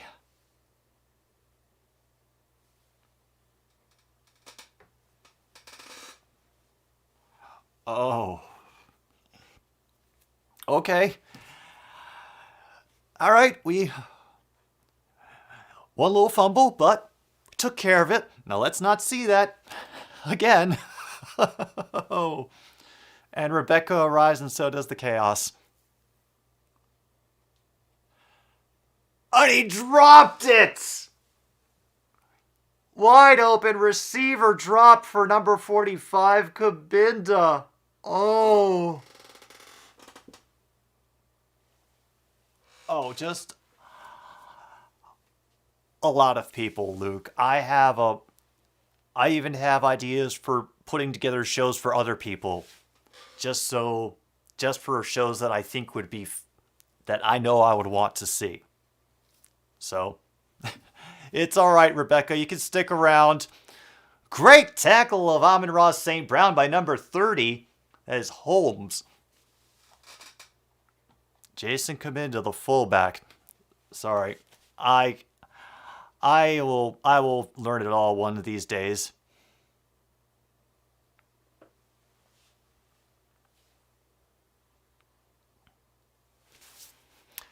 I am not sure, Luke. I never got a good look at his number. He throws late underneath, and that is going to be a catch by number 85, Kennedy. A secret weapon coming out for important times during the game like he did last week to help us move down the field, and that's a first down for the Lions.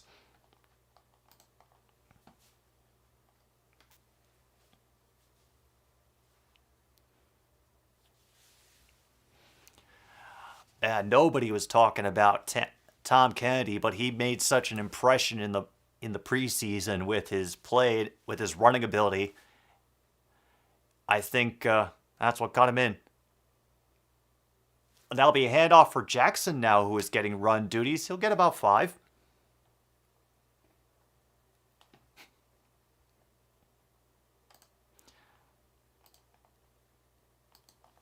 Hey, that's all right, Rebecca. There's been chaos all over the place today. The fact that the Panthers-Ravens game is only 3-0 at this point is chaotic enough. By the way, I apologize. I think I had the fader a little too loud earlier, so if I blew out anybody's speakers, I'm sorry. All right, out of the gun, empty backfield for the Lions on 2nd and 5. Be a pass for Amon-Ra, who will reach forward, and with that, they will give him the first down yardage. He got almost a yard beyond the marker.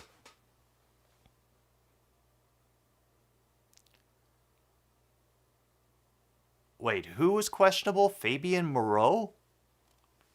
They said. I'm not sure who they play for. Yeah, Foster. This has been a surprising game. The Lions didn't really take control until the second quarter. It was pretty evenly matched up until then, and I honestly thought that the way Jones was running, he was just going to be having his way with us today. As Jackson gets out to near the 20 for the first down. Oh, he's one of your... Yeah, I had a feeling it was one of your people. And now we lose the shutout as the Texans get a field goal. Bruce, if we get to the playoffs, that is an if. If we get to the playoffs, that will be enough of a victory as DeAndre Swift speeds around to the near side, out of bounds near the 6.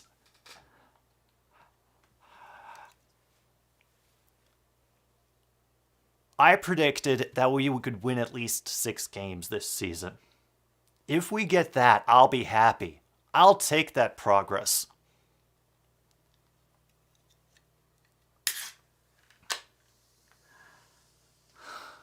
But if we do anything, well, I vlog myself playing cricket. I need somebody to throw me the ball.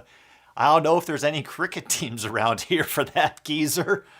But our sponsor is As we now put a swing pass out to Amon-Ra St. Brown, who is able to make a defender miss and reach down to the one. It'll be second and goal. Amon-Ra's beating himself up there, but he did what I thought was going to be a dead play and turned it into a positive.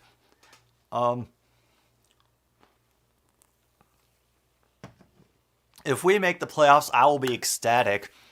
You probably won't be able to hear any of my excitement over Kirsten just screaming her head off and piercing the atmosphere, but I think the Lions can lose this game. And there'll be an easy run for Williams, number 3 on the day. And he leads the league with 12 touchdowns on the year.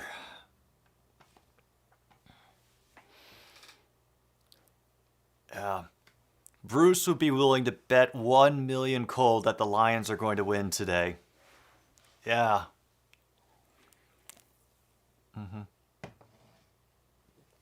That's all right. You know what?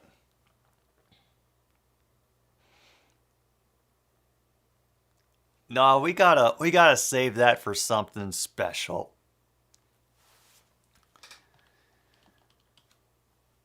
Oh my God, it's 24-6 now. Detroit over the Giants.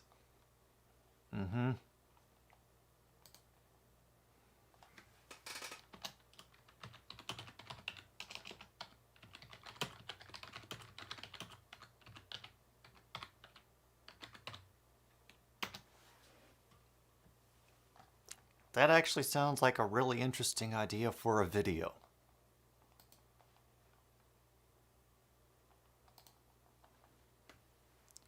And the Panthers have tied it up. Panthers field goal is good. Yeah, Foster had it yesterday with Tennessee getting smothered, which, I'm kind of glad we didn't watch that one. We already had enough pain from the Sooners-Cowboys game. You know what? I didn't think... And this is very much a... I acknowledge I very much have a personal bias against this subject for reasons that a lot of you know. But I was hoping that he would be indefinitely suspended. I was of the mindset that the NFL was going to make whatever decision it was going to make. You know? And I was prepared for them not to suspend him for any games, or like 4. I was amazed that he got 11.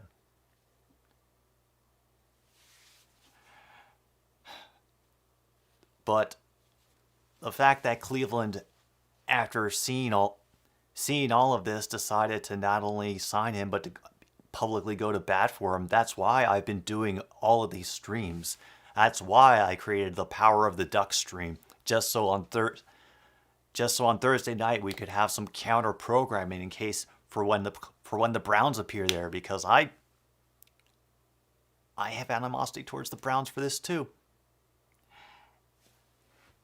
That's why I've been doing so much, mainly because of that, to give people options for something else to watch, even if it is just this or a 3-hour stream of a duck in front of a camera with strobe lights going off.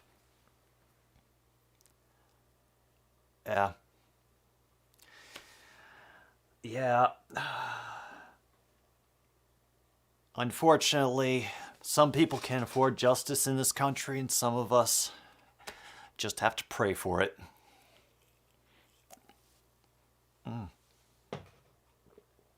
Ball fell off the tee. We are at 10-10 officially.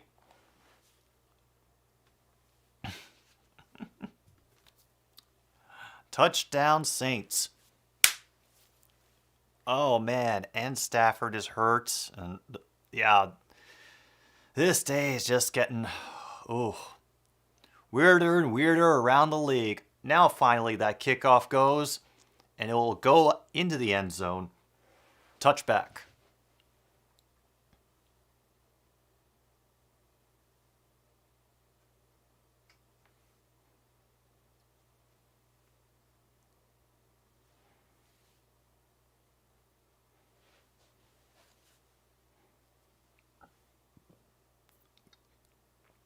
Wait, the Bills are up by 6 in the third quarter. Oh. They've changed. Oh, yeah. Anything for the Bucks, and unfortunately, controversy also makes money.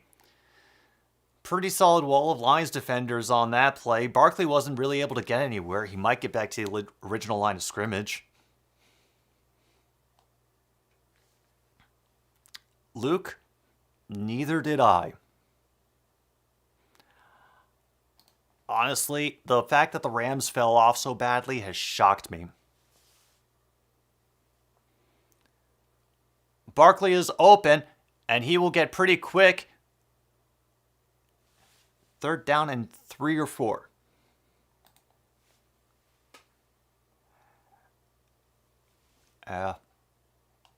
Yeah, I've only randomly seen them in internet clips. And usually montage ones.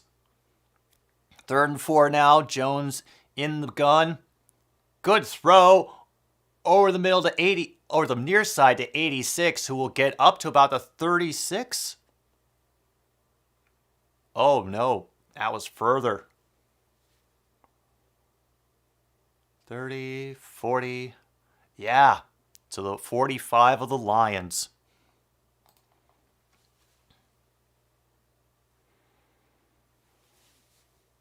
Another fake.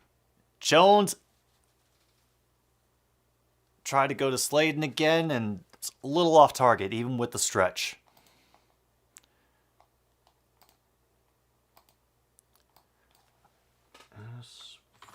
Down to 8:46 to go in the third.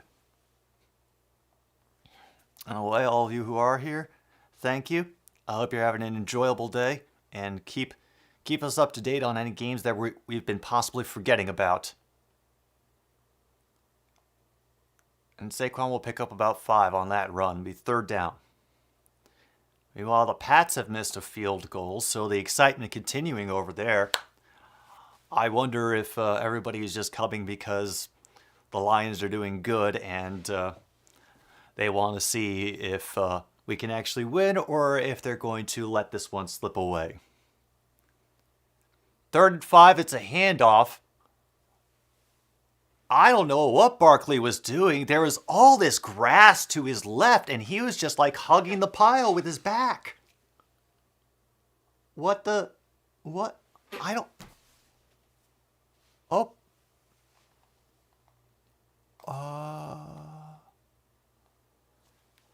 Okay.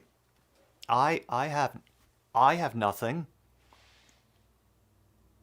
Honestly, however much pain, William, you're feeling, I'm feeling the confusion. But they're going for it on 4th and 5 because they're down by 18 at the moment, and they need to probably get underneath if he doesn't get hit first. And it's picked off! Kirby Joseph, who did such things, glorious things for us in the Packers game, runs it back to the Giants 41.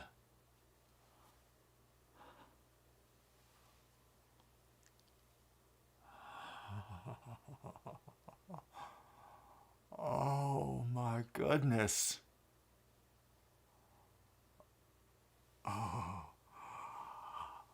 All right.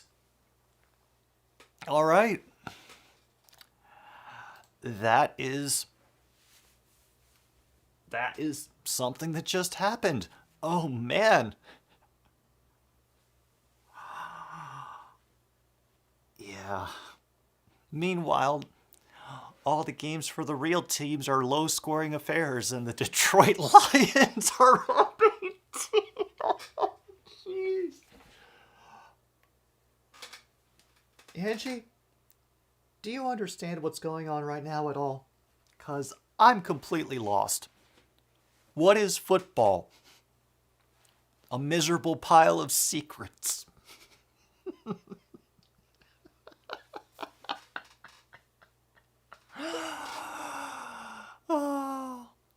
and Equinemius St. Brown is hurt. Oh, damn. The only other team winning big is Washington. True North's curse took effect. That's right, True North did curse the Giants.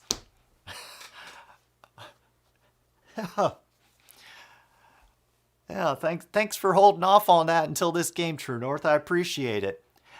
Yeah, John, in other countries, it's football. Here we call it soccer. Over there, this is called American football. But, you know, it's context is king, as always.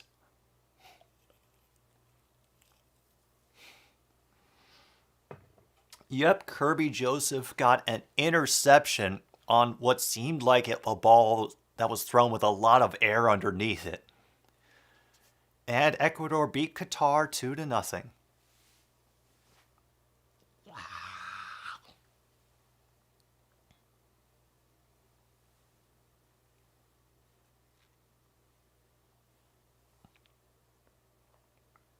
And we have a alarmingly quiet but seemingly content cat back on the keyboard table.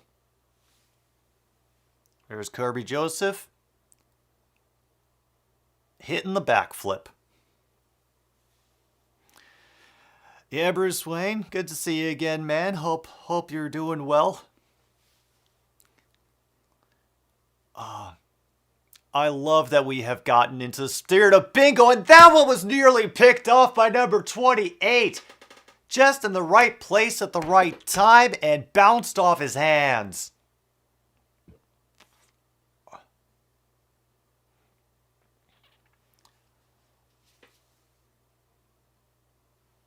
Damn, from being off fumble in Detroit?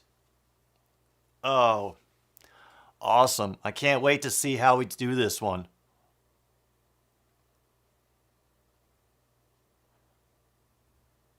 It's a fumble in Detroit. Bills fumble. The assholes recover.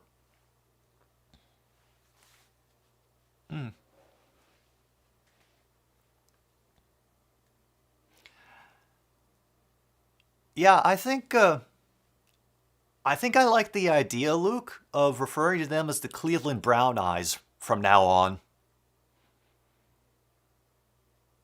Yeah, Cleveland Brown Eyes.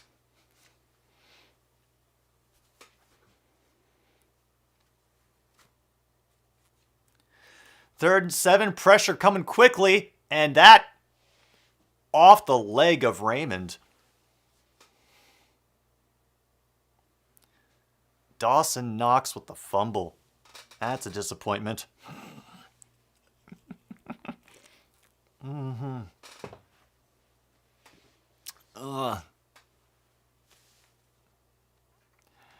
Cleveland Poopies. And Knox was called down, no fumble. Meanwhile, for all of you, we have Cat.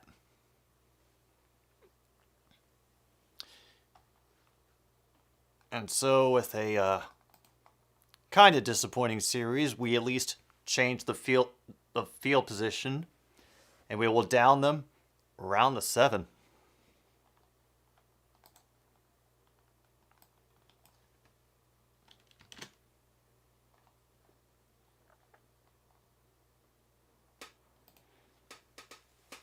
Yeah.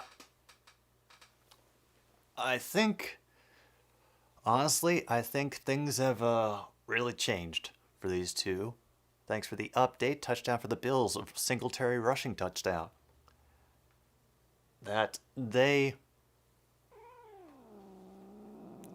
Well, thank you for proving my fucking point, Angie. He's got to use the litter box too. But yeah, they are tolerating each other a lot more often than they are trying to start shit.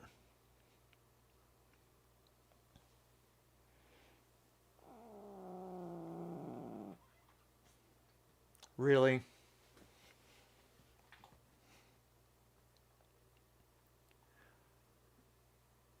Welcome back, Rachel.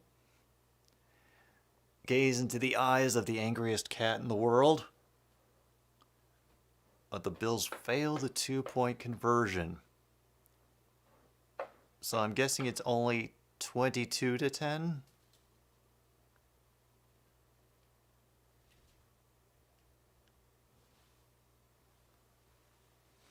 Is that better?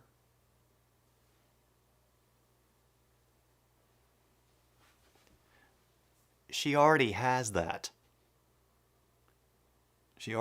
Rebecca, she already has her own. She just wants to use them both and him to not use any.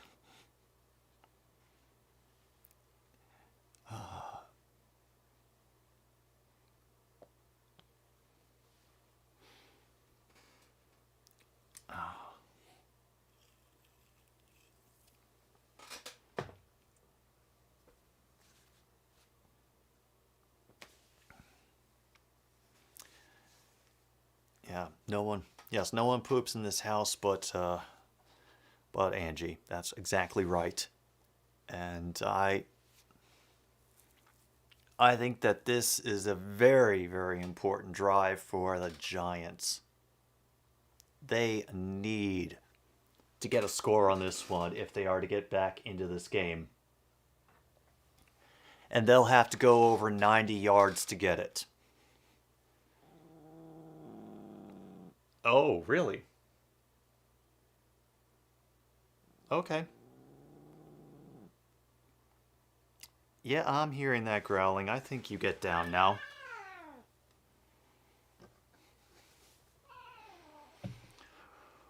From the 7 and hit behind the line.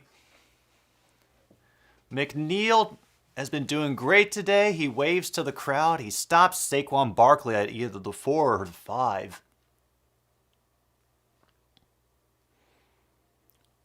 Wow.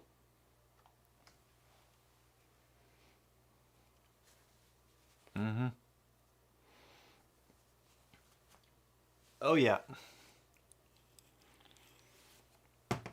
Officially a loss of 1. They're going to fake it on that one. Has to wait a while. Finds number 86 for a first down near the 24. Gain of 18 on the play. Ronnie Stanley got rolled up on... oof.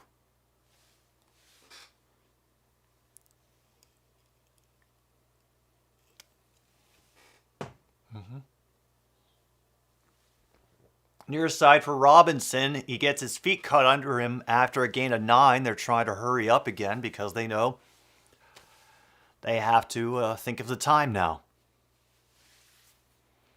2nd and 1.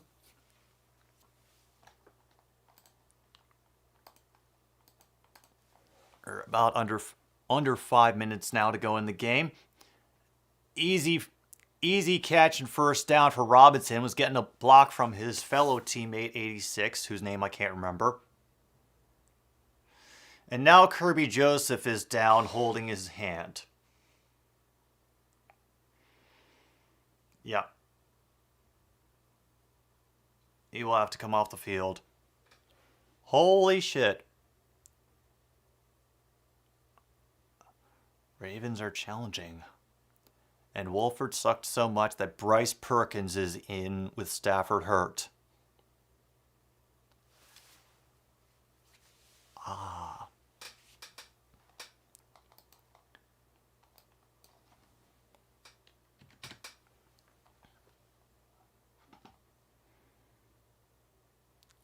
Oh, he hit his own teammate. Oh. Okwara hit Joseph right in the fucking ribs, attempting to add on to the tackle. Rams field goal makes it a 24-17 lead. Ugh. All right. So 1st and 10. Giants now at their own 35. Receiver in motion, quick handoff. Looking to get to the edge, 31, and he will get about 5 yards, maybe 4.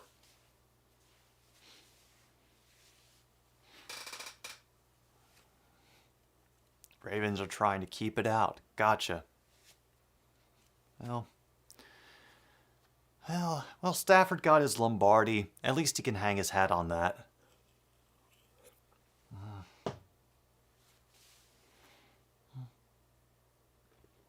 And one over the middle. Hodgins has it. They're across the 50. And the Falcons have made it to the red zone.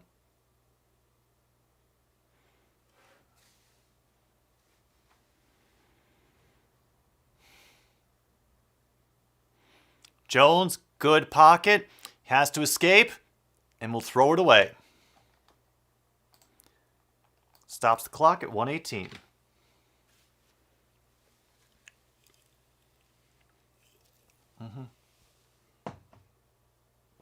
Now they're highlighting Aleem McNeil and how he's done today.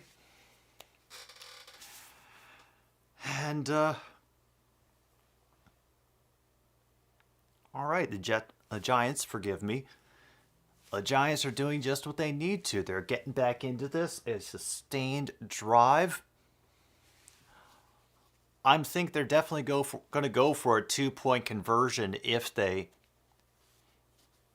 get this. Blitz coming up the middle, chases him out of the pocket, and the throw is off target for Barkley.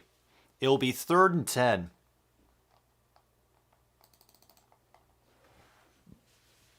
Damn.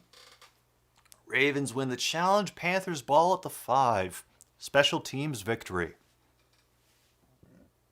Excuse me.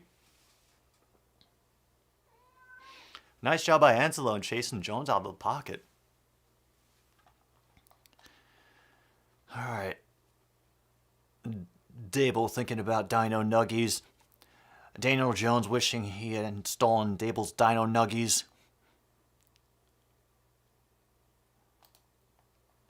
Blitz again.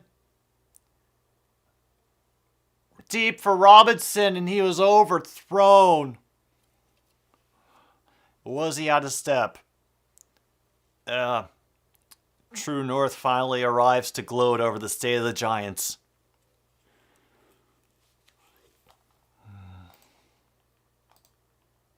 Ooh. All right, and the Giants stall out near the 50, and they're going to have to punt. They're hooking it back to the near side of the field. Fair catch is called for at the 9.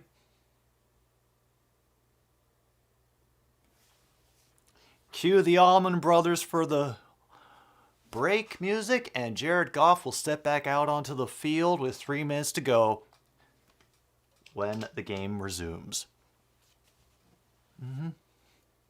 Hey. Long hair athletes are usually fun to watch for one reason or another.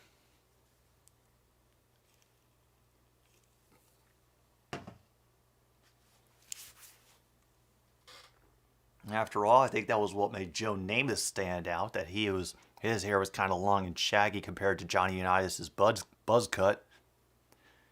And of course, we got Clay Matthews for the Packers. I can think of Chris Simon, who definitely stood out because of his hair for the Washington Capitals. And if you don't know who Chris Simon is, he was essentially Tom Wilson before Tom Wilson. I think got a couple of long suspensions at times for his roughing penalties during games.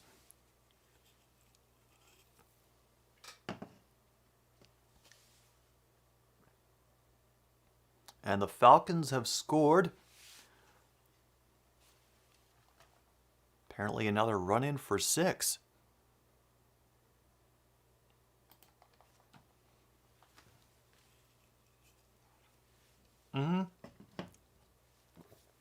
I kind of figured that was a given because that was the long-haired puncher that immediately, I think, leapt to all of our minds. The Eagles have scored. Are they allowed to do that? Apparently they are. The Bills get a red zone stop in the meantime, and the Brown Eyes will have to go for 3.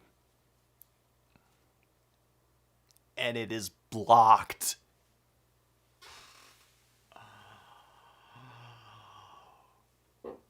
Oh.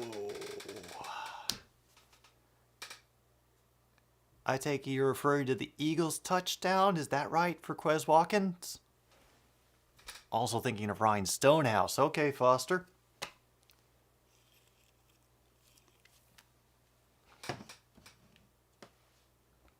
See, no matter what the subject, I'm almost always learning things on this show.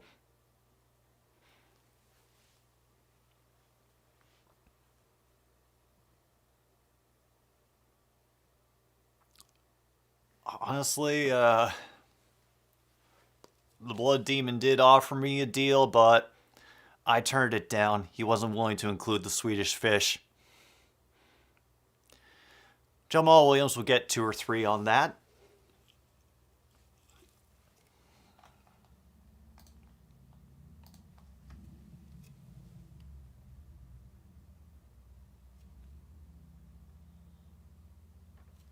Meanwhile, the Wildflowers have gotten a field goal to increase their lead over the Houston Texans.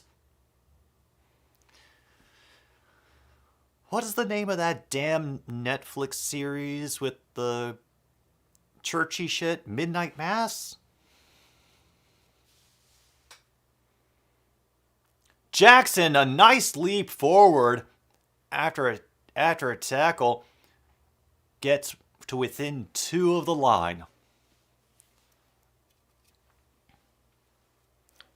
Well, hey, if I'm going to get good stuff for my team, then I also want some good stuff for me as well.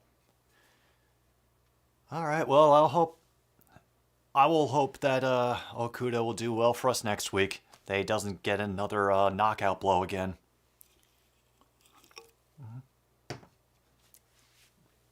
I knew you'd know, Luke. Midnight Mass. Back to Goff's left, 3 receivers to the outside. They roll right. Pressure starting to come, and he will have to throw it away.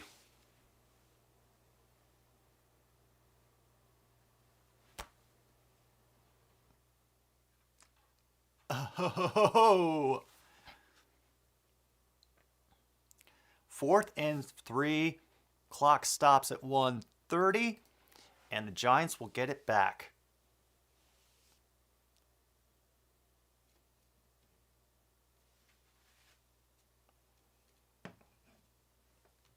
$1:30, and now they're trying to make meathead be considered as a slur. Oh, bless your pointy little heads. Putt will go down to the left side of the field and bounce out near the 34. Woo! Meanwhile, the Patriots have turned the ball over on downs. I gotta be honest, there were times in the first part of the 2000s where I never thought that I would be free of hearing about how well the Patriots were doing. And now that it's here,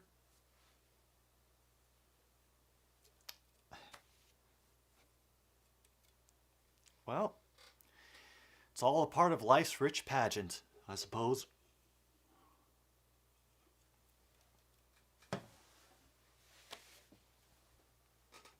That said, I still don't think the Lions are a playoff team. Kenyon Drake. Now, I know that's a real person, but I can't remember offhand who the hell he plays for.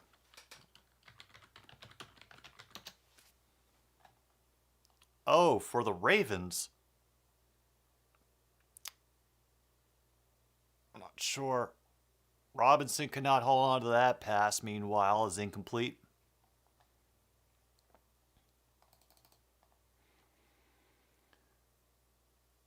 And there's that pass from Hurts to Watkins.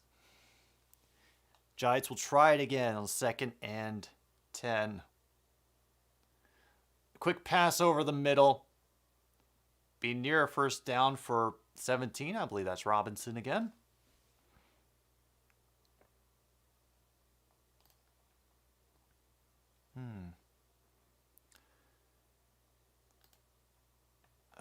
Colts score 13-10. Colts are still leading the Eagles. No. Barkley got him down early and he is short. They're definitely going to go for it on this one. They need to. Oh, because his knee got down. Okay, that makes sense. They saw that his knee was down. This seems simple enough. And Jones will keep it and get across the 50 inside the 45, probably around the 42. Yep, witching hour.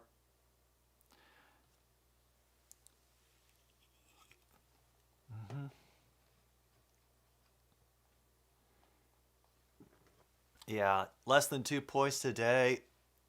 I wouldn't say take them myself.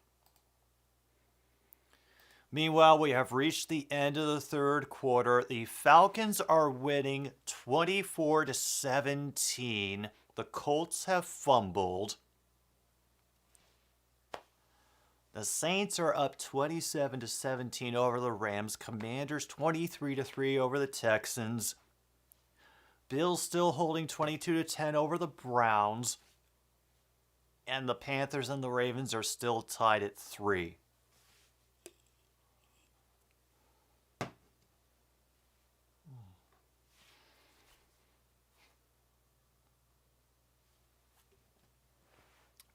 This is weird. This feels really, really weird.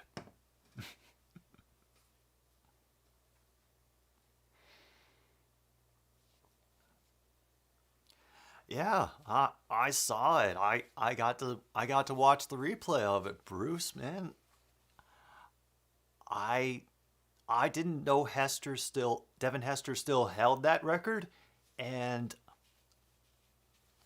honestly, after people stopped kicking to him, I didn't think we'd ever get somebody to break that record, because anybody who could, obviously, they would stop kicking to him sooner. Oh. Yeah, Jeff Saturday, Coach of the Year.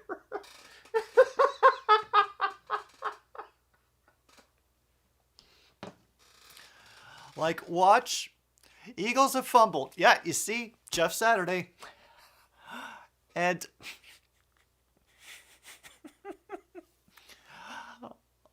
it would warm my heart so much if the Colts made it to the playoffs and like knocked out the Bills or the Chiefs.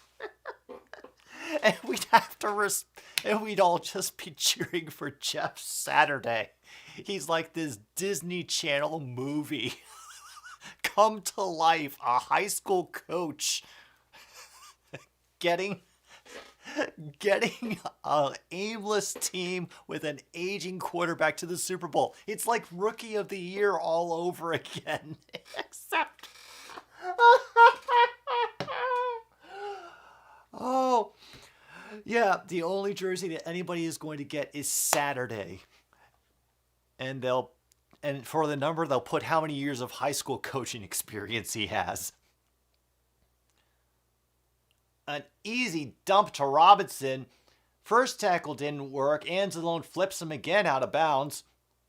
And Robinson is not getting up from that. Oh, no. Okay. We have to, yeah.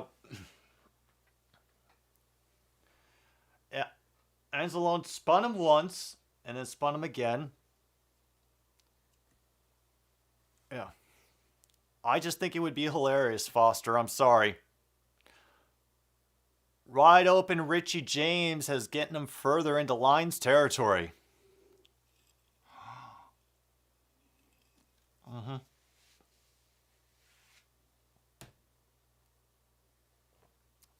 Yeah. Honestly, I fully expect Barstool Sports to have a Jeff Saturday shirt ready by the weekend. And Daniel Jones is daring. He is daring as hell. He leaned forward with defenders rushing at him to get that first down.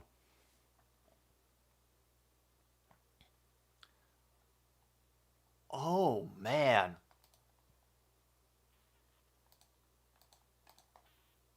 And he steps up, and he will not get to the end zone, but he will get a first down. I thought he had already gotten the first down. Okay, cool. So,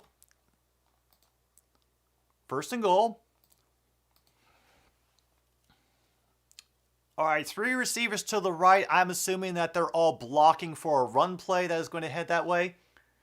But so they trick us by going up the middle, and finally the New York Giants get into the end zone again. Matt Breida gets the tutty. 24-12. And Bills get a field goal to increase their lead 25-10. All right, let's see.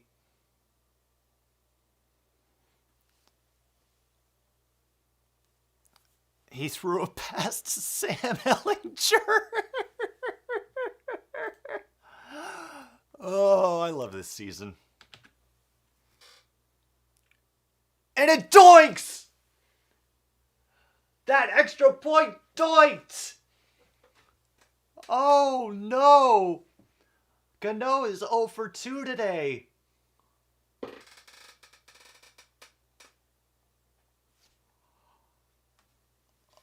Oh, no. This drink's for you, William. Brought to you by Screw City Lager out of the Prairie Street Brewing Company. Remember, you never forget your first taste of Screw City.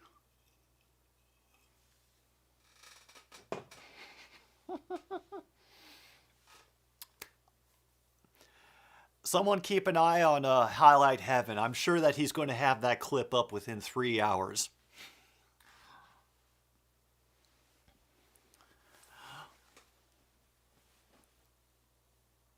Yeah. Screw City indeed, Foster. Screw City indeed.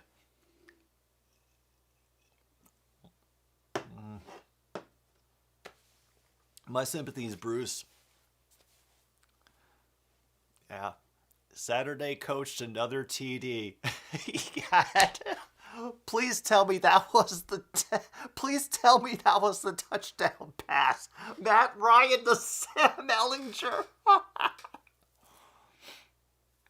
Oh. And Fields breaks about 3 to 4 sacks on a play before finding EQ, so EQ is okay. Okay, great. Yeah. Saturday.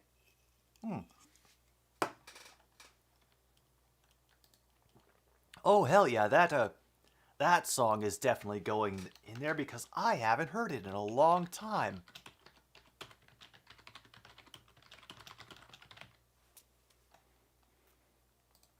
Pardon me?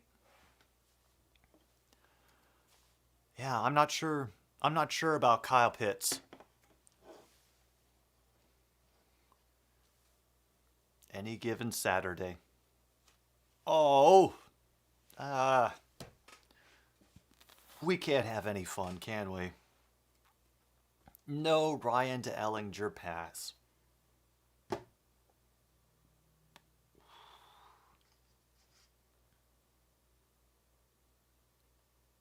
Out of bounds at about the 5. Good hang.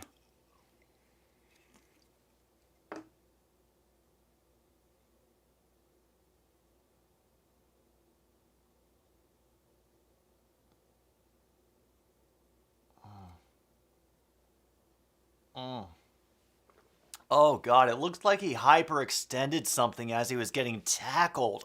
Oh, damn, poor Robinson. It will get left in the end zone.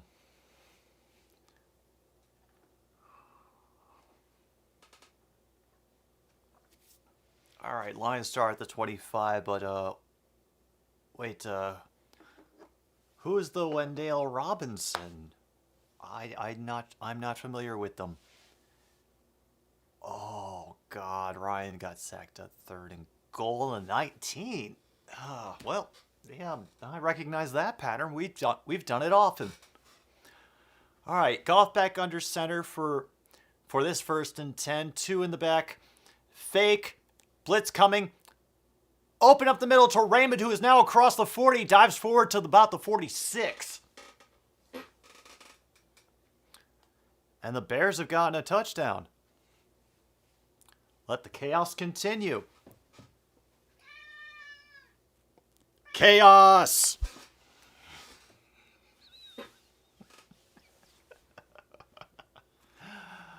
Oh. And it's David Montgomery getting the touchdown for the Bears. Wandale Robinson, rookie from Kentucky. She's always angry, Rebecca.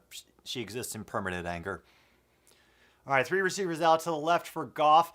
It'll be a handoff to Jackson, who will cut underneath the flow of traffic and get across the 50.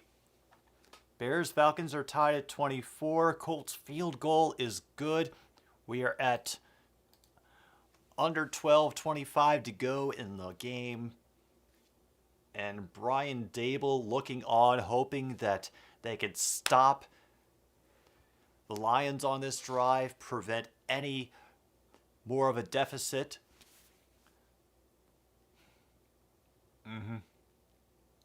Oh, she's practiced that look a lot, Rebecca. I know it. I have survived it. Out of the gun. Be a flip play on the inside, and it will lose yardage. Swift ends up tackled at the Lions 49, loss of 2. All right.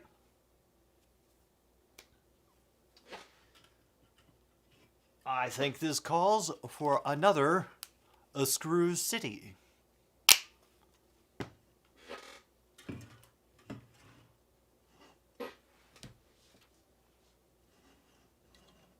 There are still 2 games at 3-3.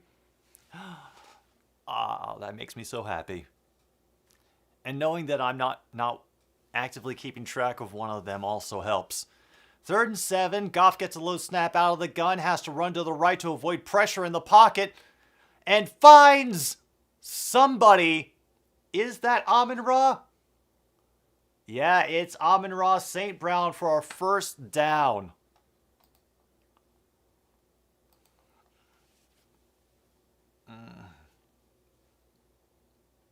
And he will be at about the Giants 35.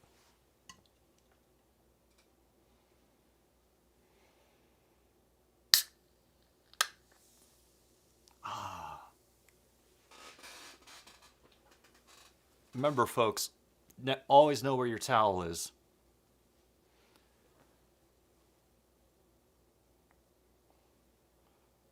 They do get the playoff, but it will be a loss for 2. Crowder will get the credit on that tackle in the backfield. Yeah. Win probability, whatever. Luke, I've seen how many times that the Falcons have blown games when they have over 90% win probability near the end of the game. I'm not putting my hopes up. I appreciate the information, but you're not getting me with your reverse psychology. Yeah. Jackson will be hit quickly. He'll maybe get a yard back out of that.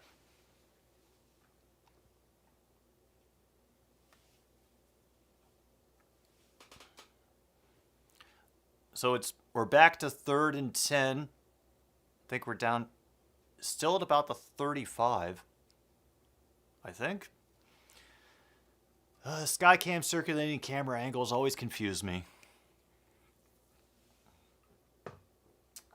John, I don't think it's anything wrong with Diggs, but a lot more with Josh Allen. I think his ability to throw has been hampered. Goff going for it all. Should have been picked. But number 20 just leapt, had a great chance at it, off his hands. So let's put it that. Um,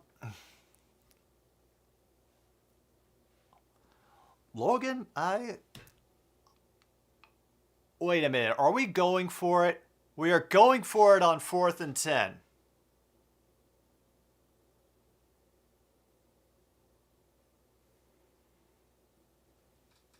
Are they going to snap this ball? Nope. They're just going to take the delay of game.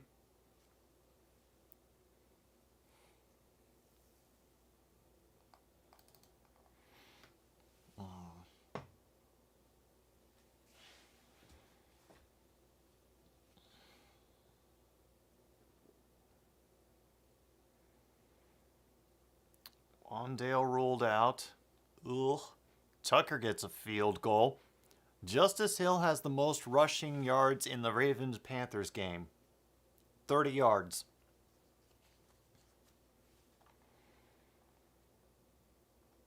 Ravens field goal is good. Jack Fox will punt it away for the Lions. And it will go into the end zone. Alright, so the Giants are down by 12, 8:45 to go.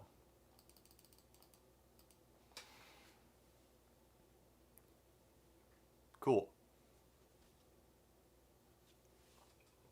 Yeah, I honestly don't think it's Diggs. I think it's Josh Allen dealing with his arm problems and not being able to throw the passes and all the miracle throws that he would normally put out to Diggs.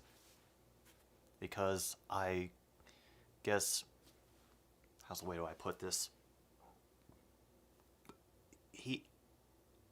I don't know how much the elbow works into the mechanics or what it exactly does for a NFL quarterback, but whatever is affecting his elbow, I'm sure that it's affecting his throwing mechanics, and he's having to adjust for that as well. Peak win percentage for the Giants was apparently 72.2% early in the second. Oh, that makes a lot of sense. The Giants really had control of this game in the first quarter. It looked like our defense could do nothing against them, and they were stymieing all of our attempts to move down the field. And then there was that huge swing that happened. We took the lead. We extended it in the third.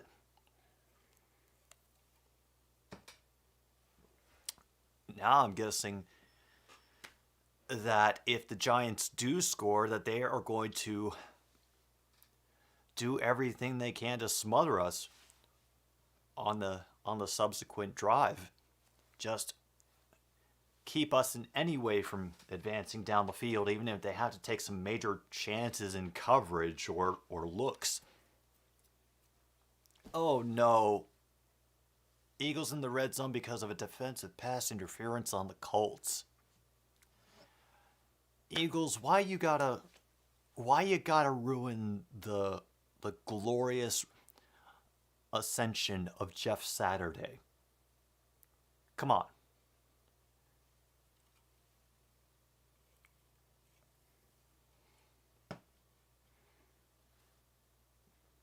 Oh, you were lucky enough to draft Justin Fields in your fantasy, Foster?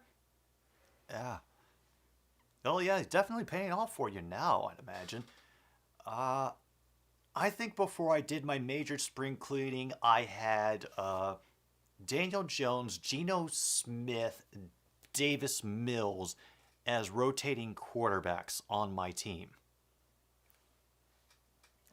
And cycling through them depending on what who their opponents were that week. I understand, Bruce. Dropped pass by the Giants receiver.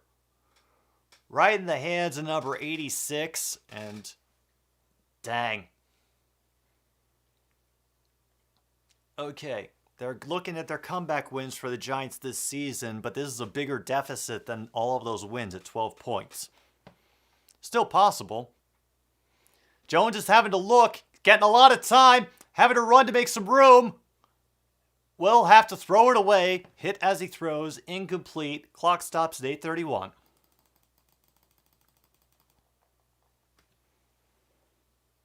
Meanwhile, Diggs has dropped an easy touchdown.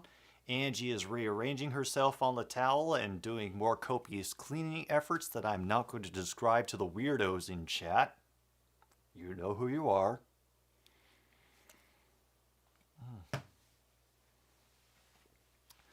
They've only completed a third of their third down conversions today. They're yelling jet at the line. What the?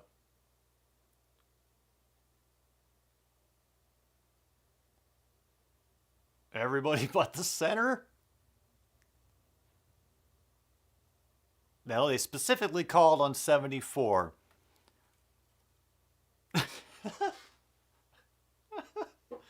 I love that I can hear one singular guy going, boo! Boo! Over the general silence of the crowd. Falcons are driving. Bills field goal's good. Panthers fumble, and the Texans have gotten a touchdown. Meanwhile, it's 3rd and 15. All the pressure's coming towards Daniel Jones. He's able to cut it and release, and it will be a first down with that catch by number 18. Fan-friggin-tastic.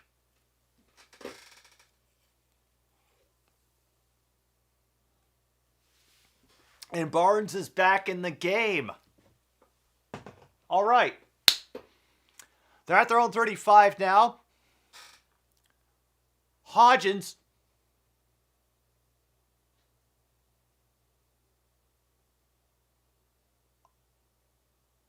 Oh no. What is this? Don't tease me like this, guys. I think he was down.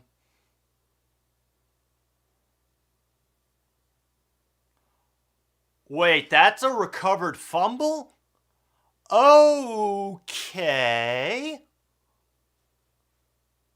Oh my God, they're right. He lost control before his knee hit. And Hutchinson recovers it. I couldn't see because they had the camera facing around the other way. But he gets hit.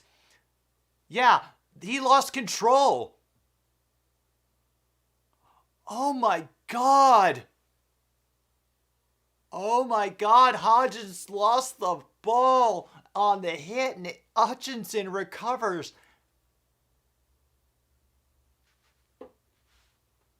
Holy shit.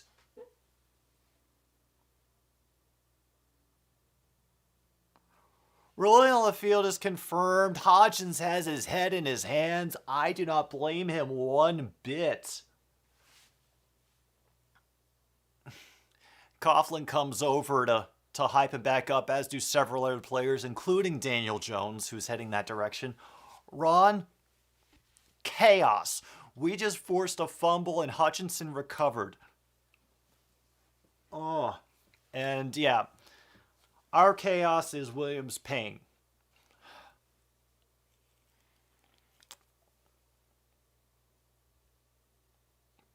Jamal Williams will get up to the 30-yard line. Maybe pick up 3 on that. Oh my gosh. Eagles did victory formation on 4th and 2. Colts didn't jump.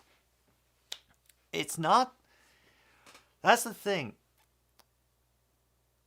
It's not the fact that our defense sucks. I think it's just the fact that we are a very young team, and the only person with a lot of experience, Jeff Okudah, is a big part of our secondary. I think what's helping us is the weakness of the Giants' passing attack.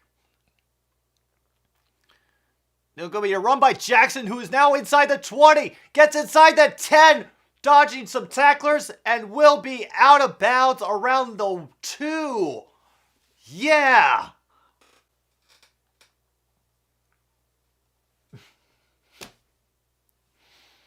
Eagles did get the first. Angie is snoozing quietly on her towel. Oh, William comments that they've managed to control the turnovers all year.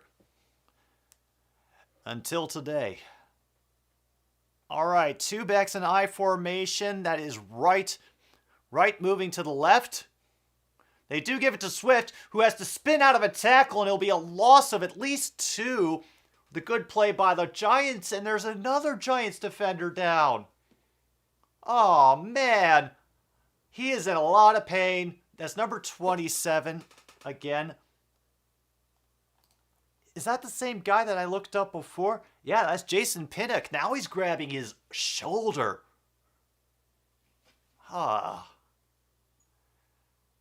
Eagles got the first. Jalen Hurts gets sacked. Meanwhile, we're stopped at 6-11.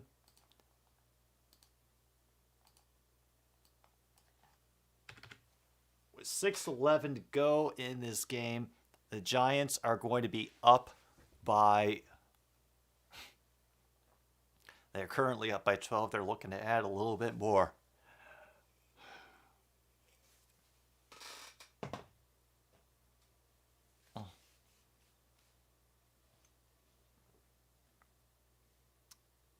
And the Falcons now lead the Bears under 2 minutes to go. Folks, I need y'all to know, purely, deeply, from the bottom of my heart, I did not see the game ending this way or progressing this way.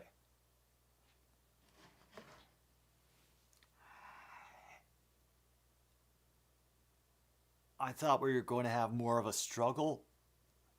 I thought that we'd have problems with keeping up with the running attack. Oh, all right. I'll see you when you get back.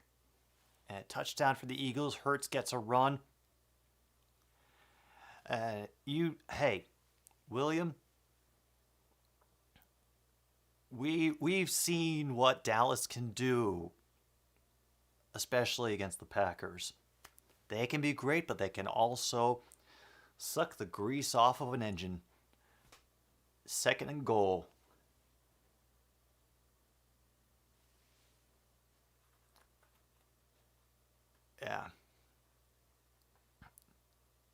Yeah, I understand you blaming Rebecca True North. Jets currently have more punts than Wilson has completions as of 8 minutes ago. He's 2nd and goal now. And that is Swift with a perfect run in for another touchdown. Extend the lead to 18 with 6:10 to go.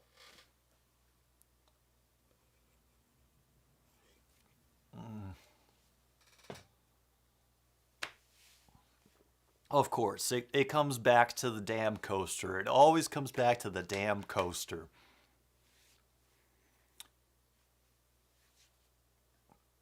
Yeah, that makes the most sense, John. They would definitely change it for military purposes. Extra point is true and through, 31-12. And Rebecca gave Adam, one of the other mods, a skull coaster. And since he got that coaster, the Vikings have been doing rather well. Yeah. Fox switched the game.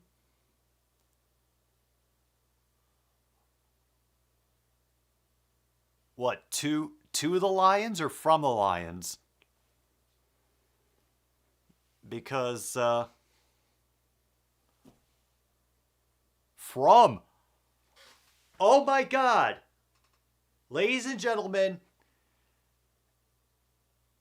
a regional TV broadcast has switched away from a Lions game in the 4th quarter to the Falcons game. Meanwhile, the Browns have gotten a touchdown, whatever.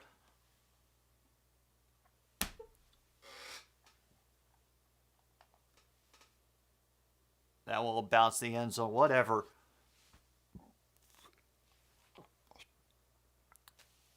Okay, I thought it would take another season for shit like that to happen. But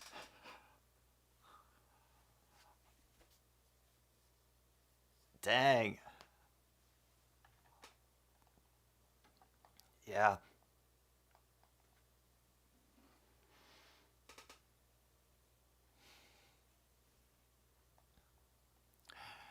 We're turning it around. And bit by bit, and however long it takes, we are turning it around. All right, from the 25, 6:10 to go. Jones is in the shotgun, has some time in the pocket, and is able to throw it over the middle. Very quick tackle by number 25 on 86. And Jalen Hurts says, screw it, I'll do it myself.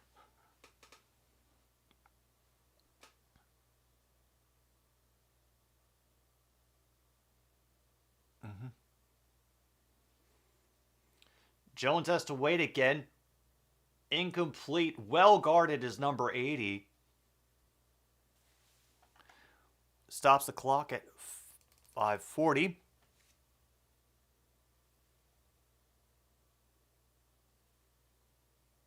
What? Oh, defensive holding. Automatic first down for the Giants.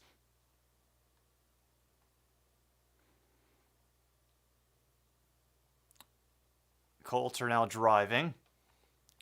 Rams field goal is good. Yeah, we live in a world where Detroit is for real. Luke is scared. Hey, I'm sure that the Bears felt the same way when the Packers came back to dominance in the 90s. Daniel Jones stands in, gets a pass complete to 80 across midfield. Saquon Barkley is on the bench at the moment.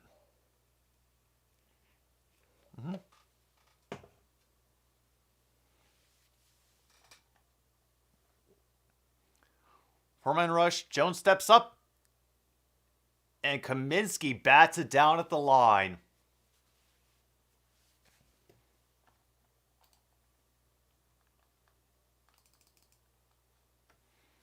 Ryan got sacked. Falcons got an interception. Fields has been picked.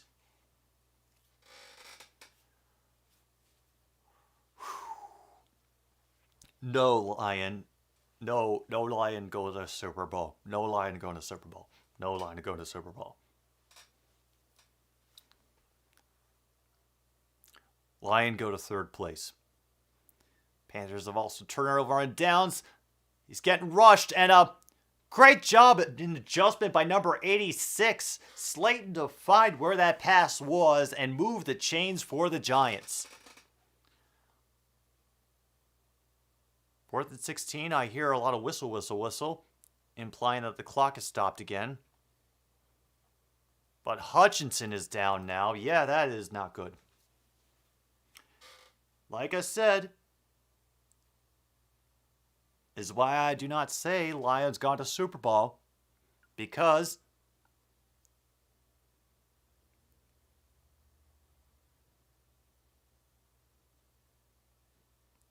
yeah, whatever's going on with him,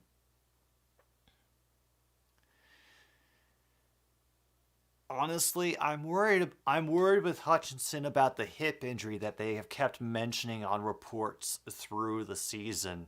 I'm wondering if it's starting to aggravate him now. No good. Eagles win. The Bears feel like Nebraska football, best 3-8 team in the league. Wow, and the Wildflowers won. The Eagles won. False start for Indy.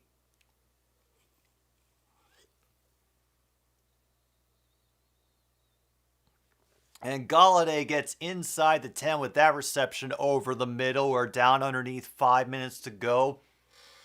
And the Giants closing the gap to make it look like they haven't been smothered for 2.5 quarters.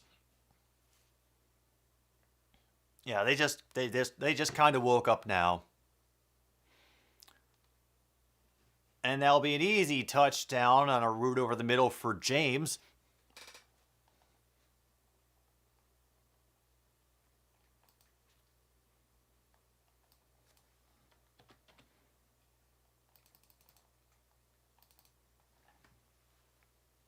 Is now 31-18 with 4:20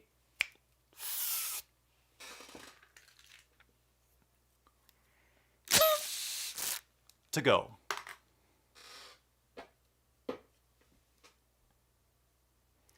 They're going for the 2-point conversion.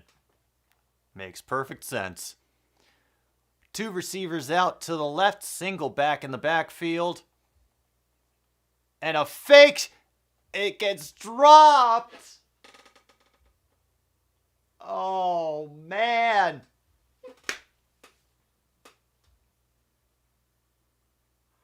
A good fake by Jones, and then it's in his hands and then just off of his face mask. Yeah, it was just bouncing from his hands off his face mask. And Dable doesn't seem too upset about it.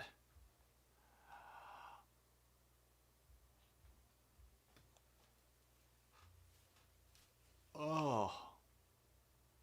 Oh no. We're down 13 now. It's still a 2-possession game. Pats Jets is still 3-3. Oh, thank goodness for consistency. Hey, Angie. Don't worry, y'all are going to get fed after this. All right, now we're predicting an onside kick. And St. Brown will fall on it at the 48.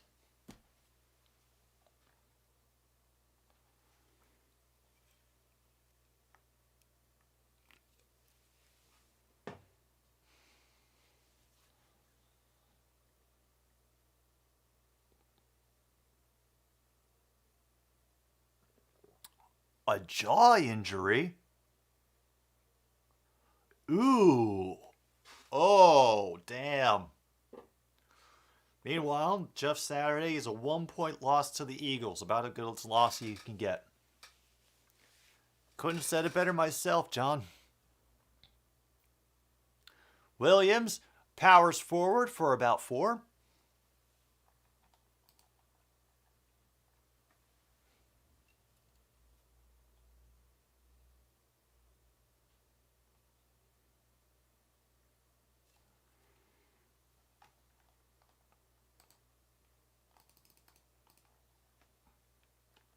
All right, let's get that. Oh yeah, let's check out. I never reset the timeouts, did I? Well, just so that the New York Giants just took their second timeout of the half, so that's where we are.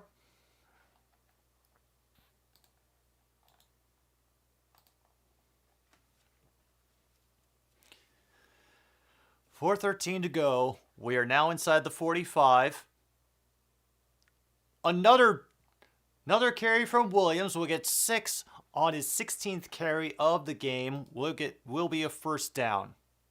But the clock stops at 4:06 as they take their final timeout. Zach Wilson was almost picked, and now Zach Wilson has been sacked. Hooray.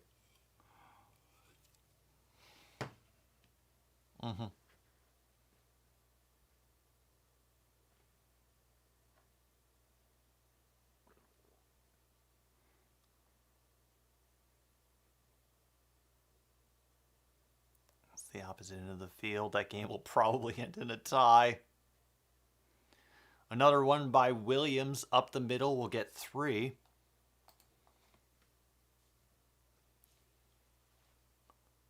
Oh, wait a minute. Goff hasn't been sacked today. Meanwhile, Baker has been picked. The Bears have choked.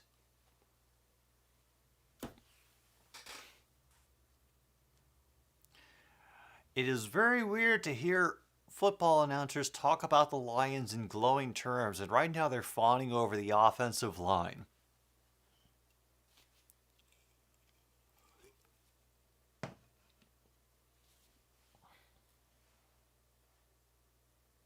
Williams will get it again. He ran into traffic pretty early, and so he will only have about 1.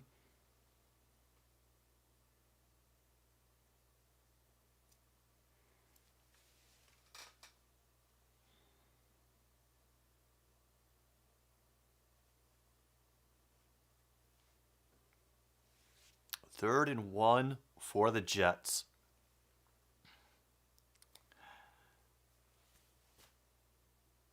Under 3 minutes to go. The stands are looking rather empty in the Meadowlands. Ravens, meanwhile, get an interception.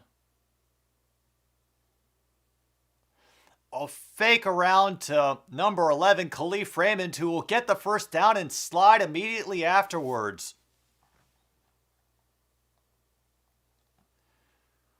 Holy crap, Cheese is in here. Hey, I honestly, I said I would have been happy if we won one of these 2 games this week, considering we're playing on a short week. And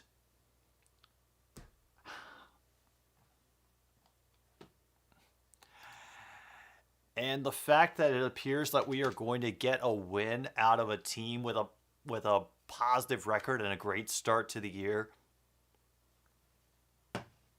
that is very heartening. Yeah.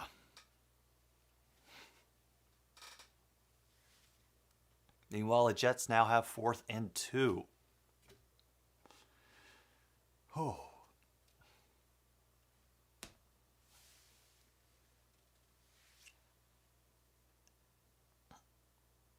At the best, William, I say the Giants, the Giants have massively overachieved compared to what their fans expected out of them this year. And I think Dable has you all on a great course. And I hope we get to rock like this again. Meanwhile, the Patriots have returned a touchdown. Lamar got sacked.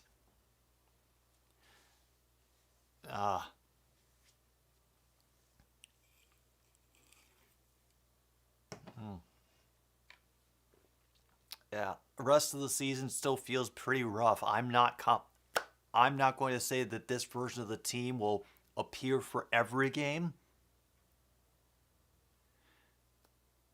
but it showing up today is a nice surprise.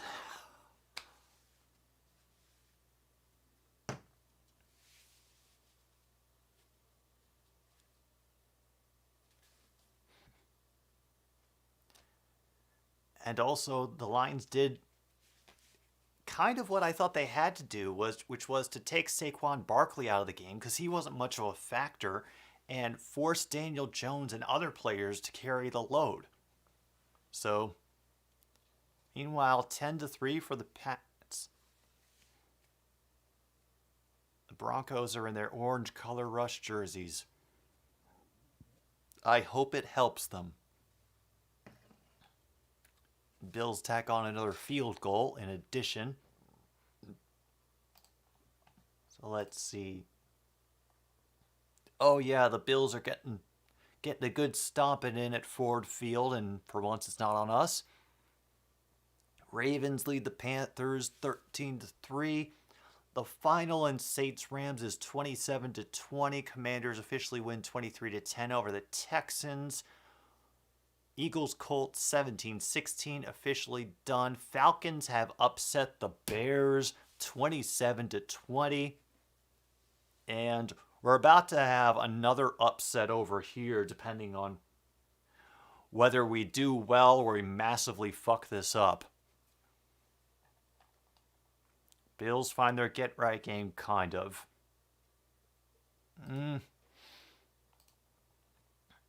Is it the first time that a blue team won at Ford Field? I'd ask Kirsten about it. She's better on the statistics than I am, Kip.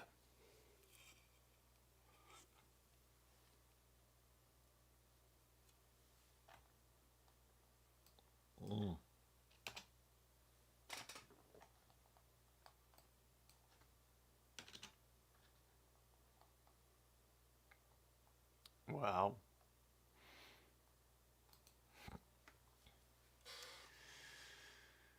We are already celebrating, which is something we are not used to.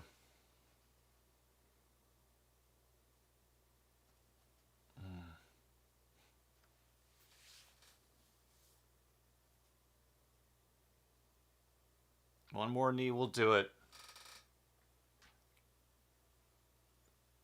Folks, let me turn the mic down as I say.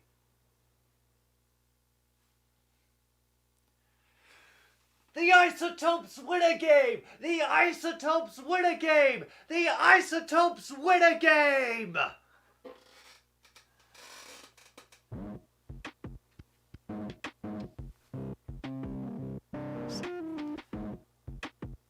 Fourth win of the season, third win in a row for the Lions, and now we go on to face the Bills at Thanksgiving. I don't know if we can do just as well,